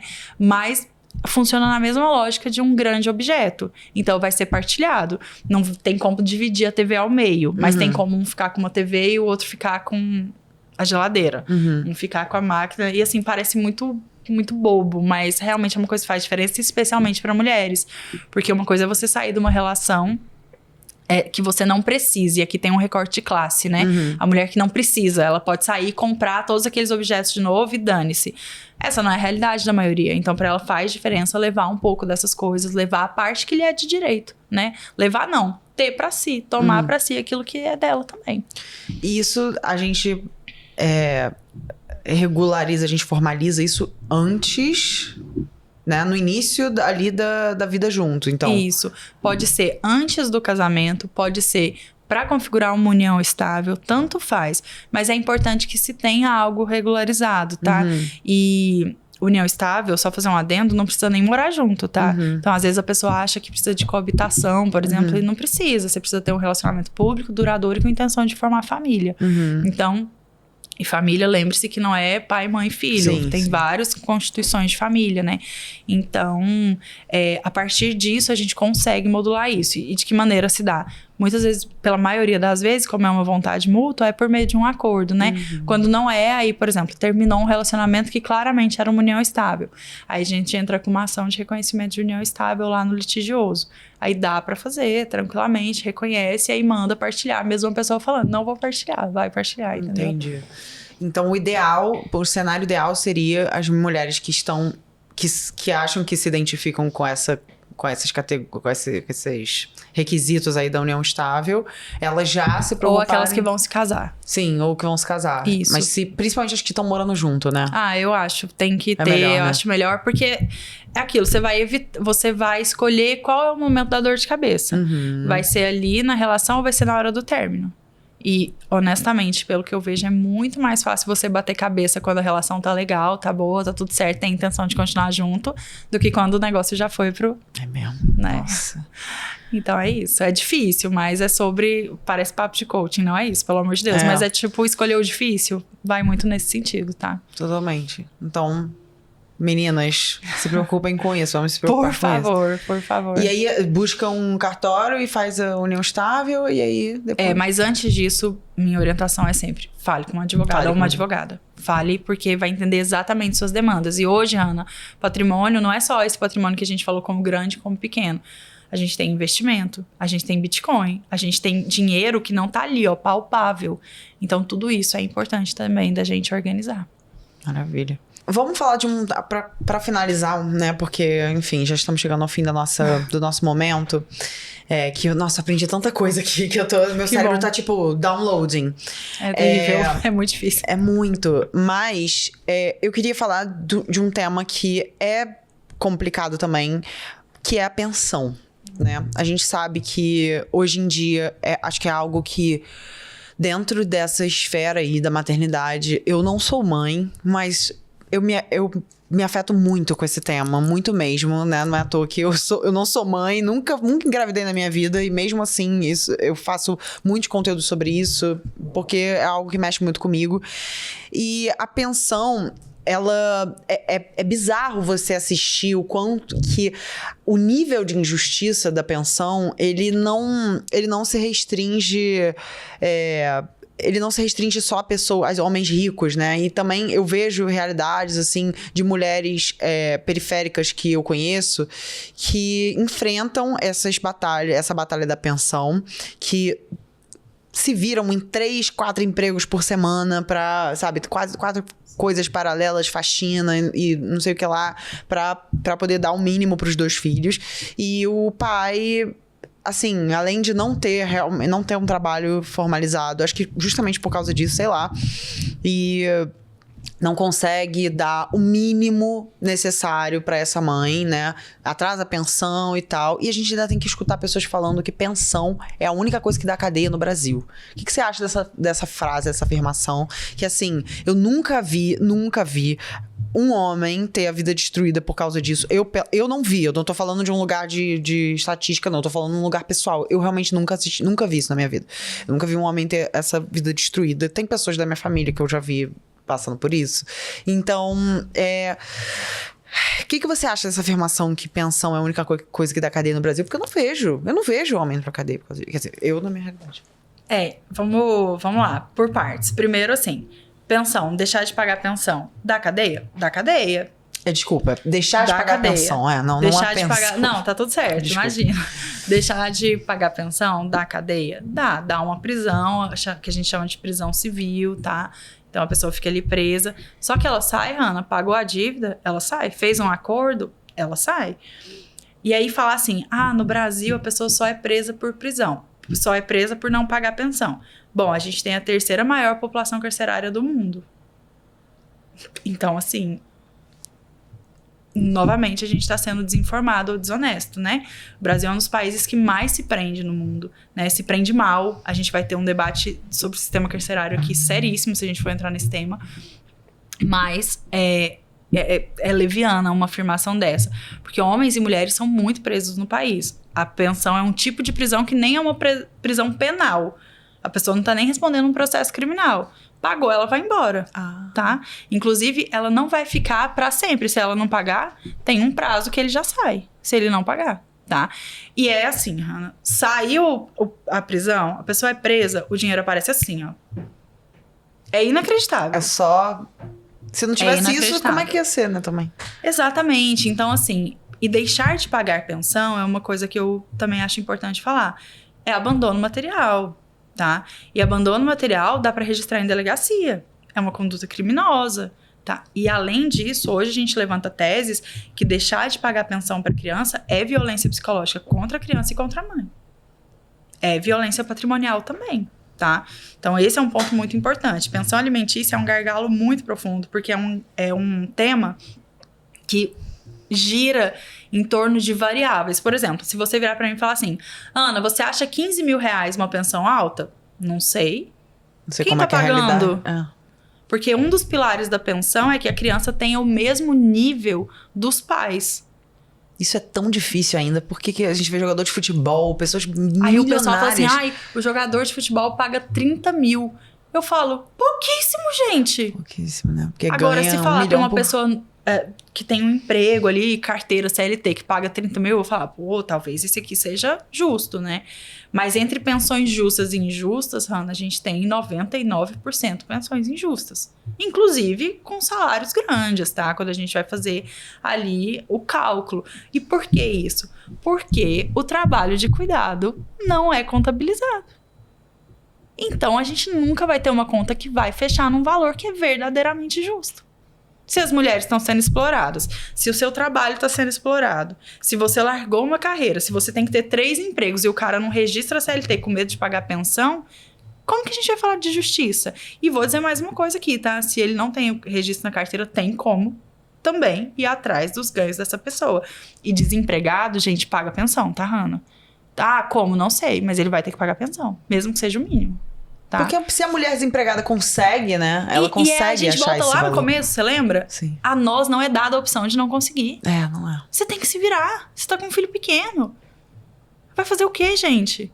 É isso. E ao homem é tranquilamente dada essa opção, não é nem questionado. E essa pauta nem é levantada. Mas não, é algo tido como natural, quando é social. E aí que tá o perigo da coisa. E o argumento de que, o clássico argumento de que essa mulher vai usar a pensão para gastos pessoais. Sabe? Desculpa, já até vazou aqui. Ai. É difícil, né? Como é que a gente vai falar, assim... Isso é muito levantado, assim, até nos bastidores? Muito, é levantado, sim. Inclusive, e não tem muito um recorte social, não, tá? É o cara que ganha um salário mínimo e o cara que ganha R$1 milhão falando a mesma coisa. E aí, eu vou te falar o que falta. Falta pegar o filho, um carrinho e fazer uma compra do mês com a criança. Sei lá, eu tenho um filho de 1 ano e 7 meses, 1 ano e 8 meses agora, Bento fez. E, gente, é muito caro. É muito caro. Isso porque lá em casa a gente partilha os dois, tudo certinho e tudo mais. E é descomunal o quanto se gasta com uma criança no nosso país. Então, assim, Hannah, essa afirmação de que se gasta usar o dinheiro da pensão para colocar cílios, né, para colocar unha, igual esse povo fala, eu gostaria muito que isso fosse verdade, mas não tá dando nem para comprar o leite. Tipo, vocês já viram o preço do NAN? Uma lata é R$120. A fralda é bizarro, R$80. A lata, sim. A fralda, vamos só pegar aqui a lata, porque é o seguinte, Hannah. O meu filho agora desmamou, né? Tá usando o leite, o NAN. É R$120. Quando você pega uma promoção boa, você paga ali uns 106, 104. É uma lata a cada 5 dias. Nossa. E se adoece, por exemplo, não quer comer mais nada, vai mamar o dobro. Então, assim, faz essa conta. É uma conta básica. A fralda mais barata que tiver, faz a conta. O shampoo. As roupas que elas não são roupa. sustentáveis, porque a criança cresce muito rápido, né? E perde-se muita roupa. Sapato, roupa, né? Produto de higiene, então pomada anti-assadura. Uma pomada de assadura é caríssima, a depender da criança. Se tem uma pele mais sensível, eu vou fazer o recorte geográfico de novo, eu sou de Goiás. É um estado extremamente seco. Extremamente seco. Tanto que tem a expressão goiano do pé rachado, não é à toa. É porque é extremamente seco. A gente racha inteiro durante o período de estiagem, que é muito longo, né? A gente fica 6 meses sem chuva, a depender do ano. Então, lá em Goiás, a gente usa muito creme hidratante. E dependendo da criança, vai usar só o Cetaphil, meu amor. E aí, vai lá comprar o Cetaphil. Sim. A gente aproveita, falei pro meu marido, vamos aproveitar a Black Friday para comprar o Cetaphil pro Bento. Então, assim... Não é palpável, a gente volta a isso, falta realidade. Eu até vi um conteúdo de uma advogada muito legal, não vou me lembrar o nome, então foi passando feed, infelizmente não daria os créditos. A advogada pega uma decisão de pensão do filho, de uma cliente, ela pega o carrinho com a decisão e vai comprar com o valor a lista do que a criança consome por mês. E assim, não compra nem um quinto. Então é isso, eu acho que falta colocar o pé na realidade, porque é muito fácil, né? Você sendo pai ausente, você questionar dados, questionar gasto. Você não tá ali. E é sempre essa, a mulher vai lá e dá um jeito.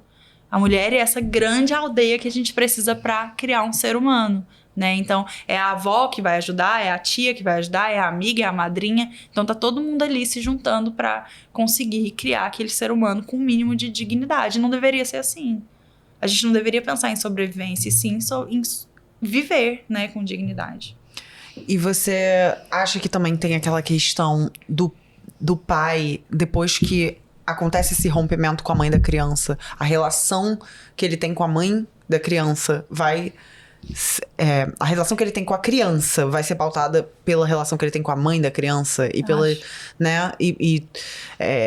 Essa relação deles dois vai impulsionar o cuidado que esse cara vai ter e o dinheiro que esse cara vai, né, o apoio, o suporte e o papel dele como genitor, ele está sob análise a partir do momento que esse casal se separou, que ele cria alguma picuinha ali com a mãe do filho dele. Você tem que ter maturidade e bom senso. Se a gente tá falando de 2 pessoas que têm isso, ainda que os pais se odeiem, eles conseguem ali se juntar quando diz respeito à criança e ter uma convivência sustentável. Ainda que 5 minutos que vocês fiquem juntos, vire as costas e fale, eu odeio aquele cara, eu odeio aquela mulher, tudo bem. Mas ali, naquele momento para a criação dos filhos, vocês querem o bem comum deles e sabem que aquilo ali é necessário, essa convivência e tudo mais.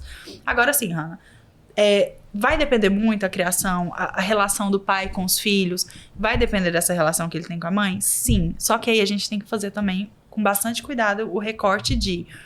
Será que isso também não significa controle da mulher? Porque é isso, é o cara que tá... Geralmente, existem exceções, mas geralmente é aquele cara que quando ele vê que ele perdeu o controle da mulher. Ele perdeu o controle da vida da mulher. A partir do momento que a mulher começa a ter autonomia, começa a agir do modo que ela bem entende como melhor, aí toda aquela gracinha do cara... vai por água abaixo. E aí o cara não consegue mais ter controle, o cara não consegue mais mandar, o cara não consegue mais visualizar. E aí vira uma grande relação abusiva e violenta. E muitas vezes os filhos são envolvidos nisso, sabe? E é por isso que quando a gente fala, por exemplo, de violência doméstica, né? Aquele genitor que bateu na mãe do próprio filho e tudo mais... A gente afirma categoricamente, e eu afirmo isso sem pestanejar. Um homem agressor jamais pode ser considerado um bom pai. Ah, mas ele é um ótimo pai. Não é. Não é. Ele não é um ótimo pai se ele bateu na mãe do filho dele. Ah, mas não foi na frente. Mas isso, consequentemente, vai aparecer em algum momento. Esse tipo de agir. Então, não tem como a gente ponderar essas coisas, né? Então, é uma opinião mais cascuda, mas o que a gente vê na prática é isso. E você concorda que não tem como a gente prever engravidar de um bom pai? Porque não tem como saber se os homens serão bons pais. Não tem como. Não tem nada que a gente possa fazer. Nada. Porque eles também têm esse argumento na manga, né? Vocês casam com homens terríveis, não sabem escolher o pai. Isso me degrada por dentro, porque é isso. Eu vi a vida toda que não tem muito o que fazer, né? Talvez a gente escolha péssimos homens porque a maioria são péssimos homens, né? Então, é mais uma vez a gente querendo colocar a culpa no colo da mulher. né? Então, a mulher não tem culpa se ela apanha, ela não tem culpa se o pai não paga pensão, ela não tem culpa se ela teve um ciclo de violência ou está num ciclo de violência, ela não tem culpa do abuso que ela sofreu. Então, é isso, é revitimizar aquela mulher. Não passa disso, né? Novamente, a gente vai entrar nessa grande teia, né? Que é a violência. Então... E ela não tem culpa de ter descoberto um novo pai. Como é que a gente ia prever depois isso? que esse cara se tornou Às vezes pai. o cara é igual aquele cara que fala sonho em ser pai.